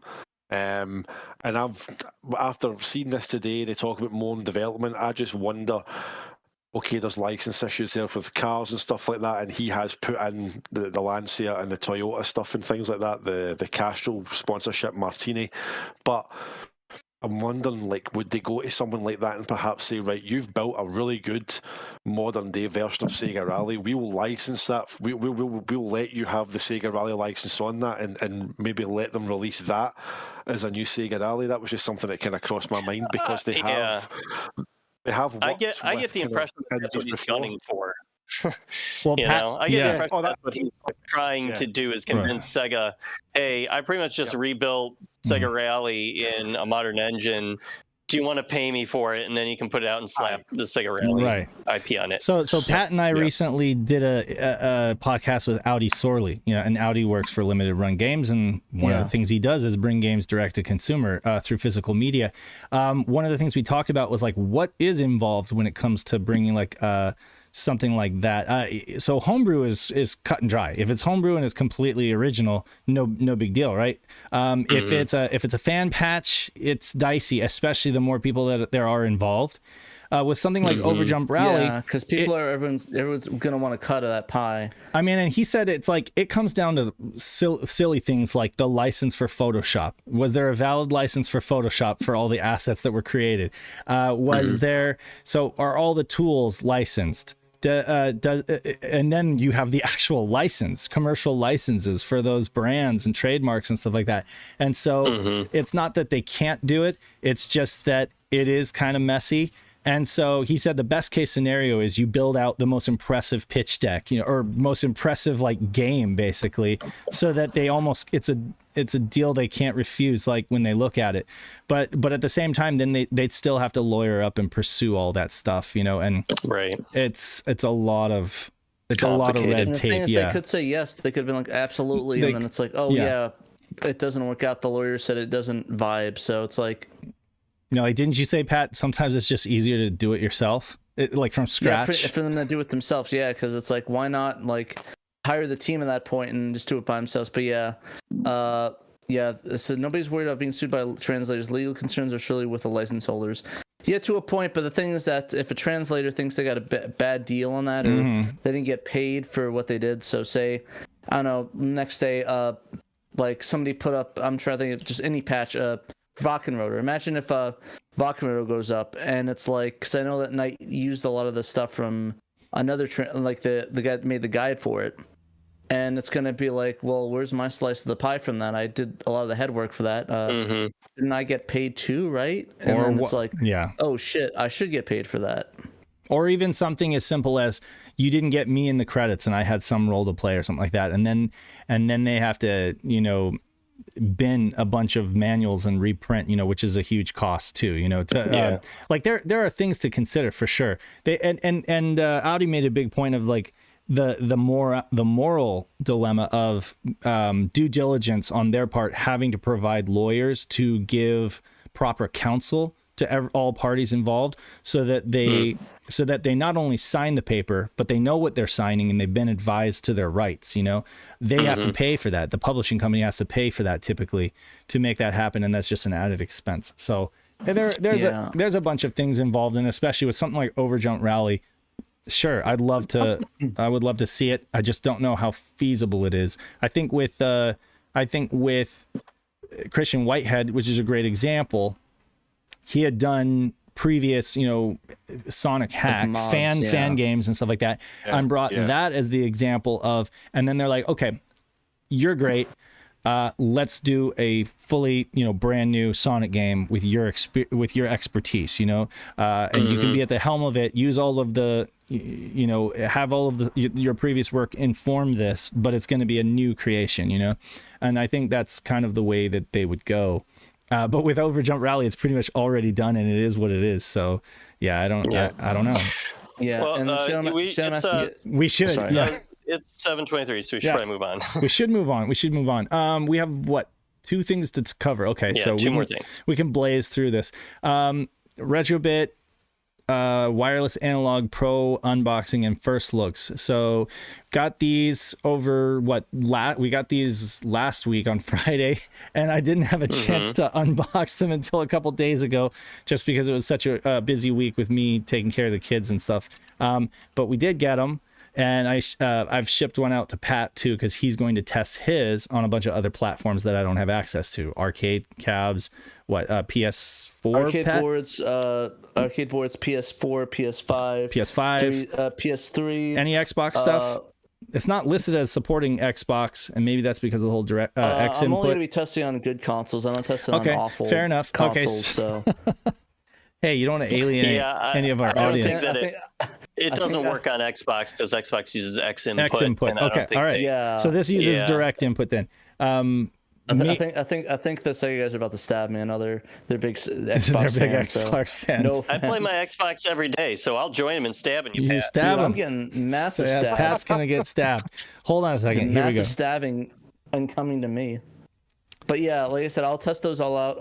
I do have an Xbox One though, so I could theoretically test on an Xbox One. There. Oh, well, I just got flipped out. I just made Pat disappear. There you go. I'm dead now. For his Xbox 8. But yeah, like he I was said, just smoked. Xbox One, I could test it on, and it's on for 5 minutes, and then throw the console away afterwards. There you go. But yeah, like I said, I'll test it on the consoles. I think it's gonna be. I'm really excited to see how it works. And see how it works on some of the obscure stuff, like a board, like a arcade board. That'd be kind of neat. Well, one thing I can say for sure is that Pat's impression is pretty much the same as mine at this point, because I haven't really gotten to try it out too much on, and we both got to try it extensively at PRGE, right? So I included all of Pat's impressions. First, I'll just go from the top and we'll scroll down. First of all, I noticed the absence of the Sega seal of quality. This is something they spoke to. They said that Sega is kind of really playing it close to the chest in terms of who gets to use the actual 4-letter Sega logo. They're more than happy to let third parties use stuff like the Saturn, the Planet logo, and the Saturn font, Sega Saturn, all that. But when it comes to the actual 4-letter Sega logo, it's like only first-party products are allowed to do that, I guess. And that's just ever since the Sonic movie started, and Sammy, it's just kind of been playing things closer to the chest in terms of that. But it is still officially licensed by Sega. And the quality, I'll give it the SHIRO seal of quality in terms of the fact that it's better than the last one. Build quality is quite nice. That's the one thing that we all agreed on, is that there's I'm excited to test it out, though. I actually don't remember. I actually didn't try it hand-to-hand, so I'd love to see, well, what it would feel like in person. Straight out of the box, or straight out of the sleeve in this case. With the other ones, you got a cardboard box with an inner carry case, like plastic carry case. This time around, they forego the carry case, and I suppose they allocate those funds towards, the bells and whistles in the controller, like the Hall sticks and the rumble motors. But essentially, can that holder come out of the new box, or is that box stuck in? Right. Somebody asked about that, and I wanted to show folks that because of this, you will notice. For example, let me just see here if I can center on this. Do you see that? In the new box on the left, it's just straight on the top. You see the plastic is straight on the top, but on the right, there's a dip it's a bend here to accommodate the hinge. So no, it will not fit in there, not perfectly, without you cutting it away or something like that to accommodate that hinge. Sucks. Yeah, so that does kind of suck. But somebody did ask me about that, and I wanted to address that on the show. So essentially, you get this hard cardboard box, cardboard box. Inside, this is what you get with the two controllers. Basically, you get the controller, the Saturn V2 receiver, and the USB V2 receiver. These are not created equal with the previous ones. They do use a different firmware, and the Genesis V2 receiver will work with this controller on. So you can use this controller on the Genesis, but you have to use the V2 receiver. I see. So I can't use my old receiver with this the new controller. It's got to have the included V2 receiver. Yeah. So they actually do print V2 on the receiver, so you know the difference when you pick it up. Okay, because I have 12 of those. So I know. Yeah. So it does. Yeah. Let me see if I have a good picture of that. Okay. That's a bit of a demerit for me, because it's like I like the idea just to keep it plugged in, but is it backwards compatible though? So like, can you connect? Backwards compatible? I think so, but not. Yeah, I just want like I like the idea of shoving in the slot and just like connecting them like that. Right. Like, so I like just leaving them there. And yeah, I think these would be the receivers to rule all receivers or whatever. I actually haven't tried using this with the Humble Bazooka receiver yet, but that's another thing on the list is see if this works with the Humble Bazooka receiver, which is Blue Retro. Might work. I know that it accepts almost any Bluetooth controller I've thrown at it so far, so I'm sure that it would work with this too. So really easy pairing, just like in the instructions. Hold the button, the lights turn solid, and then you're good to go. It's a simple macro to change it between analog mode and digital mode. You're basically just holding down start and the B button for 5 seconds, and it indicates it by putting it in player 1 or player 2. It'll tell you whether it's in analog or digital mode based on that. One thing that Pat and Nick noted, whereas I have larger hands and it felt pretty comfortable with me, they both have, I don't know, they both complain that it kind of dug. Just say I have baby hands. You guys both complain that it dug into your hands after a little while, and that you couldn't. I didn't say it in my hands. I just said it's awkward to hold it at a certain angle. You guys couldn't find like a comfortable hold long term because you're required to rest your fingers on the Z. Oh no, it was fine with that. I'm just saying that if I hold it a certain way, it's hard to hold. If I hold it like that, like a crab, I gotcha. Like the claw, I can't hold it comfortably. Right.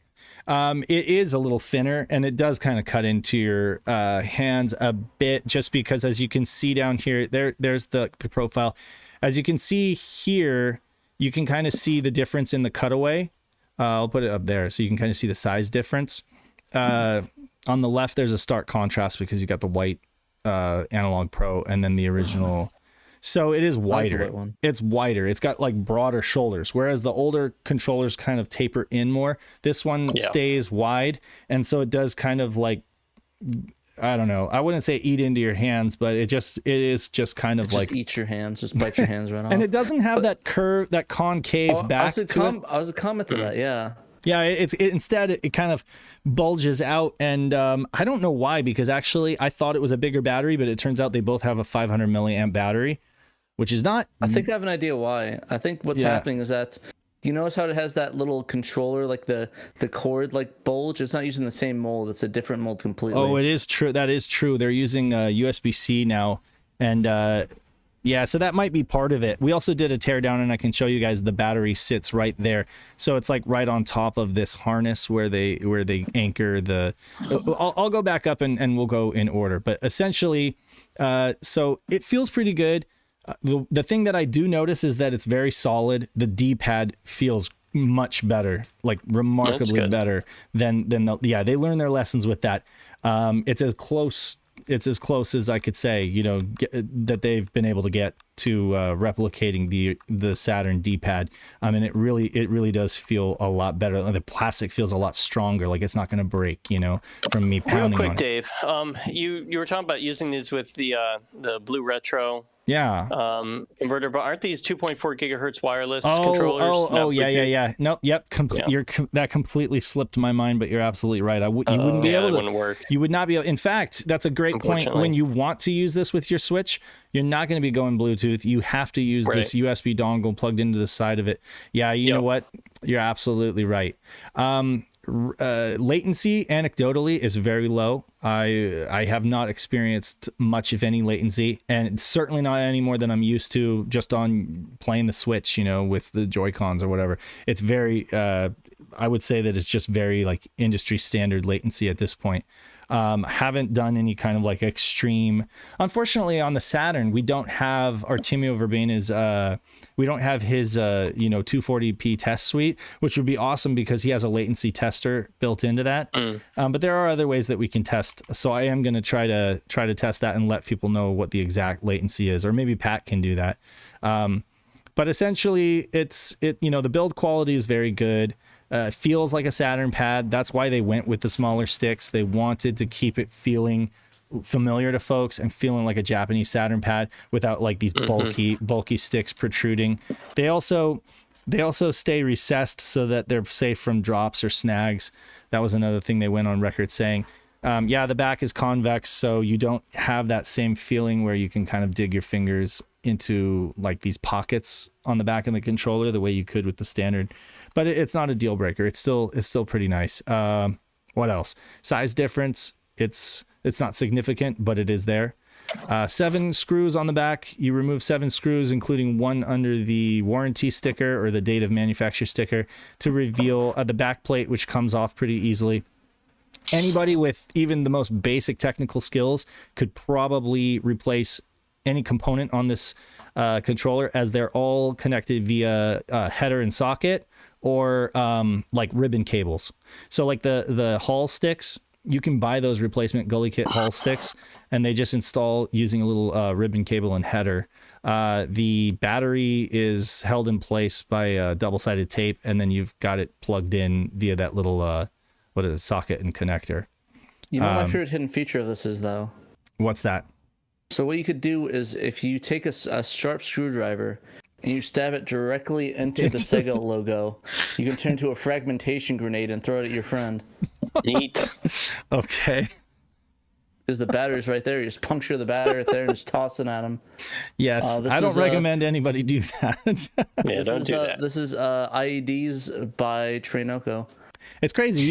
You could technically turn any lithium-ion powered device into a weapon, into like a makeshift bomb, if you just puncture the battery and then chuck it. Okay, let's not get kicked off of YouTube here, guys. Let's not get kicked off of YouTube. Welcome to Bomb Making 101. Yeah, words we should not say on stream. That feel when you get your stream canceled by YouTube. Okay, so this is not anyone watching this at an airport? I know, right? They turn. It's on the. They turn their volume down. It's on the TV. It's like, hey guys, oh man, welcome to the segment where we create things that are not good at airports. So there's the rumble motors. I did mention the fact that it's a 500 milliamp hour battery, which is the same milliamp hours that we had on the previous controller.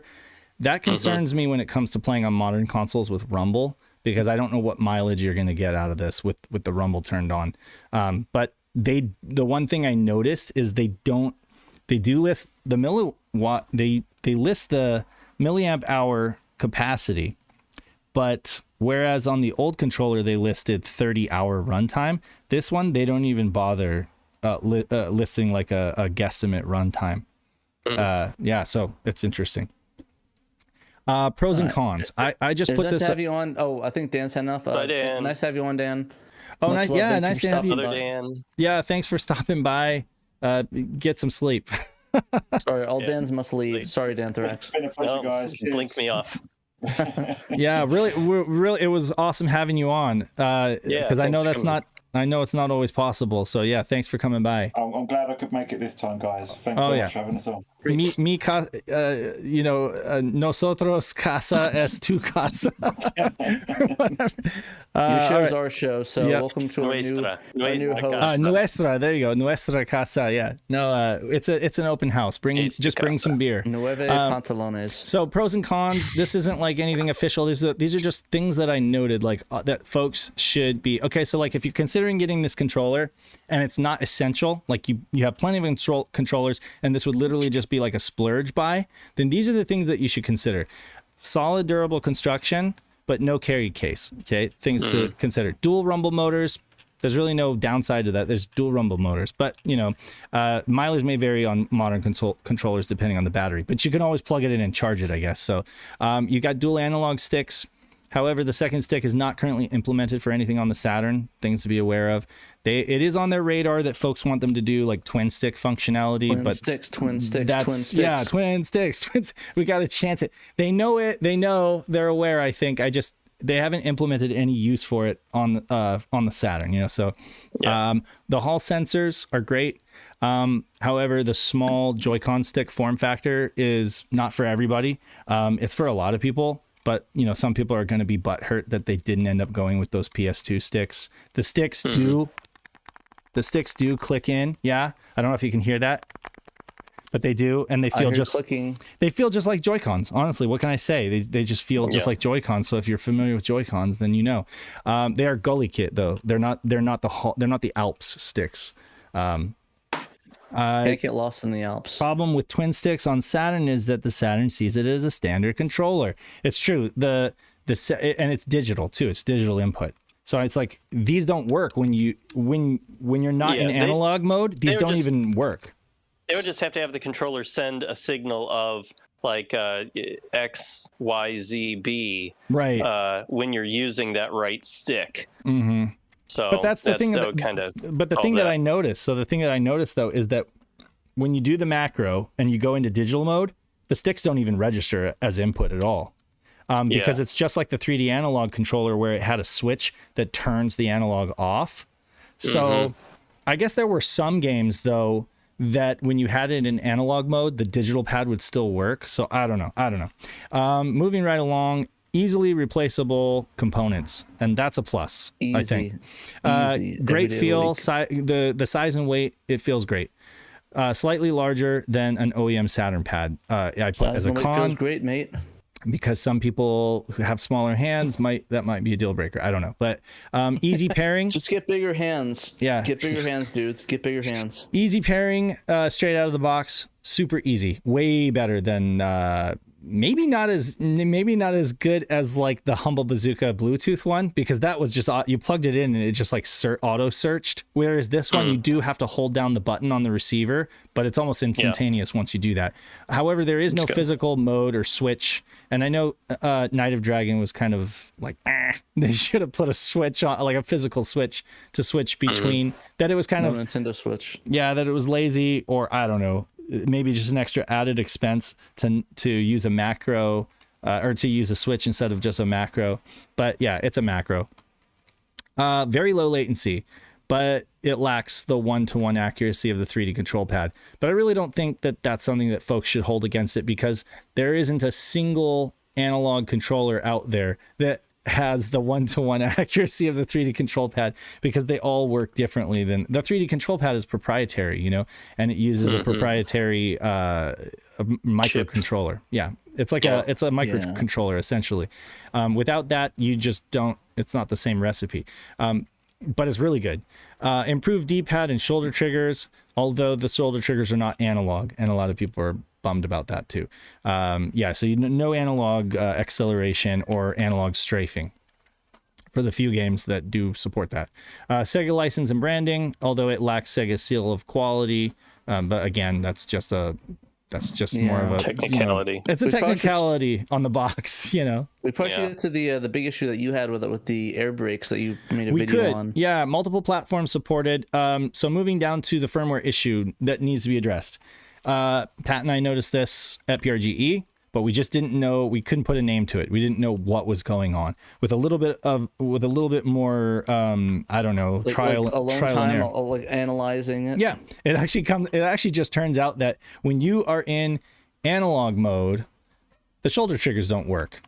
But I can't say that they don't work full stop. When, for example, when you are Elliot and Claris and you run out of time and you fall to the ground and you start walking around the level, they work fine, actually. And we noticed that. And that's why Pat and I kept doubting ourselves, because we're like, oh, wait a second. They're turning the camera in quarter turns.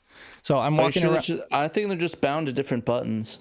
But they're not, though. They're not, though. They're not? That's what it does when you do on the original triggers? On the original triggers, if you fall to the ground, you press the shoulder triggers and they turn the camera in quarter turns, because you're in a full 3D walking mode, right? But when you are knights and you're up in the air, pressing them together at the same time does air brakes, which basically stops you. And pressing the left one or the right one individually causes knights to do stunts.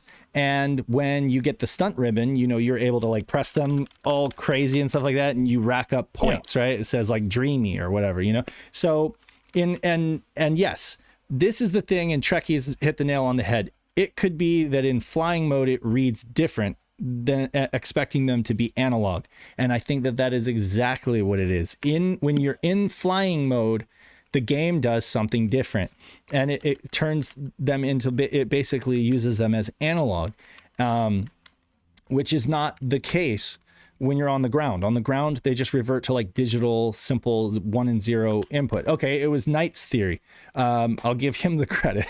I was just saying, Trekkie's just said it in the chat. But yeah, I'm still in both of their credits. I came up with the idea. I think that is exactly what's happening. So yeah, when you are in analog mode, but you're Knights and you're in the air, they function not at all. They do not function at all. They do not register input. It is not a function.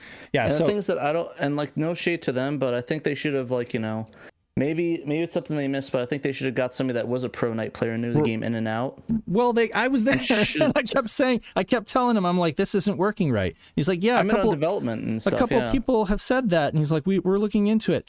And I'm like, the problem is a lot of folks are just happy enough to just kind of like mosey on with Knights and be like, oh yeah, this is fun, because let's be honest, they don't know how to play Knights in the first place. They're just like, I wouldn't know anything about that. Right? I totally. Yeah, I didn't even know that there was an air brake thing before this week. You didn't know they were thing. Okay, but for competitive players, they're like a crucial, vital part of the game, and without them, it's a difference of like hundreds of thousands of points scoring wise. You know, so you need the air brakes, and you certainly need the stunt ribbon, and you need to be able to do acrobatics. One thing that Knights does, and here's the thing.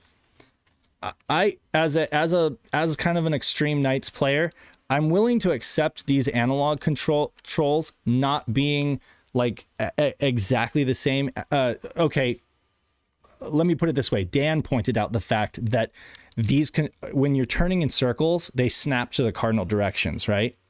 Didn't you point that out, Dan? Yeah. A friend of mine in my PSO2 Alliance, actually, his name is Kent, and he got one of these controllers and was testing it out with like the the gamepad tester on Windows. He hooked it up and he was just looking at what it was showing as he was moving the analog stick around. He was rotating it, and he found that it was sticking for just a moment at each cardinal direction. And he took a little video, which I posted in our Discord server. I copied from the other one to show that it was doing that. I don't know if that's like some kind of switch. I wonder if he would mind us adding concession. I wonder if he would mind us adding that to the article as collateral, because I think that's probably wouldn't, but I'll ask him. Yeah, that's good information for folks. But absolutely, I've witnessed that happening in game, but it's not exactly a deal breaker if I can use stunts. Because, for example, when I go around rings, I don't actually want to do a full turn around the rings anyway. I want to approach the rings and then use a stunt to be able to basically quick collect them. So it never becomes an issue as long as I'm able to do stunts. But without the stunts, then it really becomes an issue, you know? He's in the chat. He said he sent the massive breakdown to RetroBit. And then he said, I don't mind, go for it. Awesome. Okay, great. Yeah, we will. Yeah, Kent's been letting RetroBit know all about their many failings with this controller. Yeah. So do you know if I can? Do you know if you can let me join your clan on PSO? I don't know. That's up to me. I'm not in charge of the alliance. I am an officer, but I'm not in charge. Knight does need to. Knight needs one of these too, so that he can test it out, because he knows more about it than I do. And I think that he would have more like technical, he'd be able to look at it more technically. All I know is that it's just not working. And it's just like he said, when you go up into the air, the controller switches to a different mode where it basically sees them as analog or something. And so hence they don't function, because these are not analog. So yeah, it's really, I don't know how they're going to fix that. Maybe there's some kind of hack or some kind of like firmware workaround. I'm hoping that there is, because again, to me, I can play. I can as a 2D controller. This is great. And actually, I think, who knows? Maybe it'll end up being my kind of daily driver for like playing 2D stuff and everything like that, because it is super convenient, and the quality is really nice. The build is really nice. But yeah, it's like we all came to this party for the analog, and that's kind of a deal breaker. I haven't even tried out other games that rely on analog triggers, so I'm going to do that next. But I mean, I'm imagining that it's like, if it's anything where it's analog. Try G-Vector. That uses the 3D controller. Yeah, there you go. G-Vector or anything that uses like analog strafe or something, I imagine just wouldn't function. So I don't know. Again, though, I go to Knights. I gravitate towards Knights just because, and I'm a broken record, but it's the game that the analog controller was developed for. So it's like, that to me is like that's the bar for whether it passes or not, the smell test, you know. Trekkies, I'll try it on Smash for you. Yeah. For Duke Nukem Flawless. Oh, thanks for that, Scotty Mo. So as far as Duke Nukem goes, he said that it's working great. Cool. Nice. All right, well, that's that. You watch those videos if you feel like it. They're not very long. They're like 2 to 5 minute videos. Just kind of, and then last but not least, talking nights, data discs. Who wants to cover this one? If it's cool, I have a little bit I can talk about. That's kind of cool. Sure, go for it. Yeah. So this one came out of the blue. I was just like, because I have their all their notifications on there. I'll be down to do some Smash Trekkies. There's I have notification for data discs because I'm a big vinyl collector, as you probably could guess. I like. We know. I like vinyl a little bit, little data disc actually going on, but nice. Data disc, for those who don't know, they release pretty much Sega exclusive titles, or at least Saturn ones for the most part. There are some that they do that are not Sega, like Metal Slug and stuff, but it seems like they're more Sega based. So they've done all these games. They have a bunch of the records right here. They've done they've done Ikaruga. That one's falling down. Ikaruga, Green Silvergun, Police Knots, which I have 2 of because I'm a weeb. Wow. Panzer, and then Shenmue. And 1 Shenmue, 2. right. So these are all falling on me, so I don't want to drop them. But essentially, they've done these records, and I think it was was it this morning or something, Dan, or this afternoon? It was at 4 or 5 p.m. It was at 4:30 Eastern. Right before show go. Yeah, so I guess that'd be 1:30 you guys' time. Yeah. They put out an announcement announcing that they were doing a 2-disc Nights into Dreams soundtrack, which they say is the first time that Nights has been on vinyl. Yes, it is actually. Cool. Yeah, there's been some bootlegs technically, but I mean, those don't really count. They're not really official, and they're kind of. Yeah. And even the CD versions of the soundtracks have gone way up in price. They're pretty, they're what is the Night's Perfect soundtrack? Just getting the CD of that now is pretty pricey. But yeah, so this is definitely, we're at what was it, 40 plus shipping? Pounds. It's about $75 for me. Yeah, about $75. I mean, but still, okay. So let's put this out there. There are 2 different releases going on here. There's a standard edition, right, and there's a limited edition. The standard edition is £32, British pounds, and before shipping, and then yes. Currency pounds, and then it's £40 for the limited edition. Now the difference of the limited edition, both of them have purple colored vinyl, but the limited edition has a white splatter pattern on it, and it comes with a third disc, a small would that be an EP, a 7-inch disc? 7-inch single. Yeah. Okay, 7-inch probably single. 45 RPM if I had to take a guess. Right, probably. And it comes with 2 bonus tracks, which are the kids' version and instrumental version of Dreams. But both of the editions will come with a glow-in-the-dark outer sleeve, which we do have a GIF of that in my story here on the site. There are notes by composers Tomoko Sasaki and Naofumi Hataya. There are full color inner sleeves featuring archival artwork of Nights and a lithographic art print and an accompanying obi strip. So it was a little bit of a bonus to the limited edition. You get that extra disc and it's got a splatter to it, but I mean you're pretty much getting almost the same. This is a first bonuses. They've never done something like this limited edition before, where it's an extra disc. It was always a special color or stuff this is actually the first they've actually done a limited edition with an extra disc. So now here's the thing. First for them. The pre-orders are open now on their website, but the limited edition pre-orders are limited. You can only get 2 per customer, and the pre-orders for that one will close Monday morning, which will be 9 a.m. GMT, 4 a.m. EST, 1 a.m. PST. So for those of you on the podcast, I'm sorry, by the time you hear this, pre-orders on that probably already closed. But the standard edition, audio people. Yeah, but the standard edition does not have any limited availability. So they don't even say the pre-orders are going to close for that at any particular time, or if there's any number of stock before they'll stop. There probably is, but it's probably so many. They'll probably just take pre-orders all the way up until these things come out, which they estimate will be March 2024. about 3 months from now. So there you go. They even have it on a SoundCloud here at the bottom. Yes, I did manage to get a SoundCloud plugin working on our site. Nice. So that's good. Nice. Yeah, they put 3 of these tracks up on their SoundCloud so you can test them. I was actually listening to it while I was writing this story. Very nice. It sounded great. Yeah, they say that they remastered all this stuff too, so it sounds awesome to me. Cool. I pre-ordered mine. Show of hands. Yeah. Did you guys? Pat, I know you. Sorry, I was trying to message somebody. I actually have to run after like this immediately. But yeah, no worries. But basically, I pre-ordered this. I will be reviewing for SHIRO. I think I might do a video for it too, so that'd be kind of neat. Nice. Sounds good. Awesome. I'd be down if Dave wants to do one, but yeah, go get that. Yeah, let's wrap it up. Anyway, thanks for. So you got to go. I got to go. I don't know if Dan's probably got to go too. I'm ready to go. All right. Okay, let me. Guys. Yeah, it's been a while.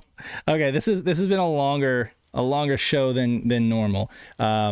Real quick though, I am just going to disappeared. You have disappeared? Yeah, that's because I'm looking at the Patreon right now. Hold on a second. Pillars. Oh, I can pull that up real quick.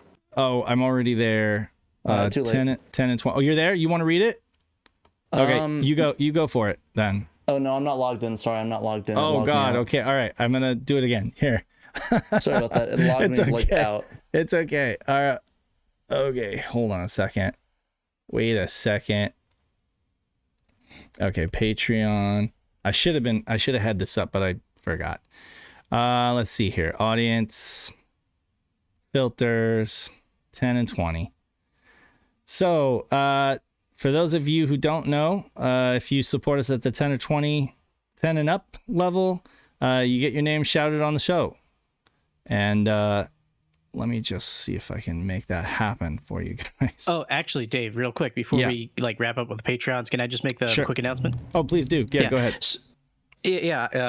So every year I try to do an extra life. This year it kind of slipped a little bit. It's normally November. I'm going to be trying to do one on Sunday. 10 to 10 on so a 12-hour Saturn development stream, 10 to 10 Mountain Time, 12 to 12 Eastern. That is like noon to midnight Eastern Standard on Sunday. If anyone would like to come and donate to Arnold Palmer Hospital for Children, the links will be readily available in chat, descriptions, etc. And watch me. I'm going to be working on Forsaken Plain for a solid 12 hours. I haven't had a lot of time to work on the game this year, so it's going to be very early on, but you'll get to see how the sausage is made if you're not already familiar with my streams. Excellent. Great. Cool. Awesome. Real quick, so let me go ahead and take down the browser. Where is that? Oh, there we go. All right, so real quick, shouting all of our 10 and up patrons that have been supporting us. We got A Murder of Crows. We got Blue Moon 95. Brock Blue New. Who knew? We got Blue Moon 95. We got Brock the Archivist, Casual Seth, Cerulean, Chris Piper, Chris 1997 XX, Daniel Fredrickson, David Zaney, Derek Pascarella, A-Team, Emerald Nova right here, Fat Drunk Friend, Otaku, Gem Clasher Rank, Ian Kegg, Johannes Fetz, Justin, Memphis, Michael Sabag, Nate Lawrence, Normal Guy, Nutrageous, Robert Ramsey, Rowan Dinkt, Sega Steve, Shadow Mask, Stoneman, Tanuki Trev, What Is This, and Young Money Swee. Appreciate all you guys. Thanks for supporting us. And for everyone else, we really appreciate you as well. Your name will be in the credits, and you're free to join the SHIRO Insider chat on our Discord, where we talk about. By the way, if you haven't yet, and you want a Saturn Net link by us, go on, sign that thing. Yes, go onto our Patreon or in the Insider chat if you are a patron, and go ahead and follow that Google form and fill it out, because we still have spots open. We haven't finally determined who all is getting one, because we still have we have 20 of them, and not 20 people have actually filled out the form yet. So we might just have to send some out prematurely then, unless we have more folks who are interested in getting connected with their Saturns and being part of the online community. But it's good we have excess. The point is to have those, so if people want it, we can sell it to them. And we also have 10 extra live modems as well. So for folks who already have a netlink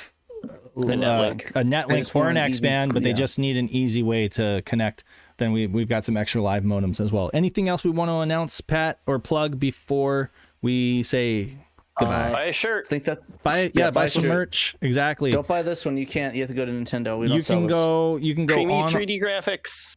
Yeah, and from our website, you can definitely come here and go merch right here, and you'll see there's like the Teespring, and there's also the Threadless. Teespring gets you to all of this. We're kind of gonna, I think, phase out the Threadless and move on to Teespring, or I don't know. That's what this is. Both of these are from Teespring. Exactly. Yeah. What else? Oh, also shouts to everybody in the community who is helping to power our community section. Just real quick, we got Saturn Memories doing the resource directory. We got Private Eye doing the translations. We've got Sega RPG fan Joe doing the online play, and then of course Death Scythe heading up the Saturn and film and TV pop culture section. So our website continues to grow and get better as more folks in the community help power it, and so that's great. And then of course, there's Dan. If you have a good idea, let us know and let us know what we want to put on the site. Then Dan powers like 90% of the rest of the site. Yeah, pretty much. Hey, you got 2 stories this week, Dave. That was great. This is true. This is true. I actually did some work. Yeah, I got some writing in. We love everyone in our community. The Saturn is great because of you guys, because of the community. We want to keep growing it. And until next time, this has been SaturnDave, Danthrax, and TraynoCo, reminding you that, let's all say it together. You must play Sega Saturn. SHIRO, or you'll die. Or you'll die, or Pat will come kick your ass. Okay, yep. I'll see you later. later. Controller at you that I stabbed. Peace, guys. Bye. So you get good now.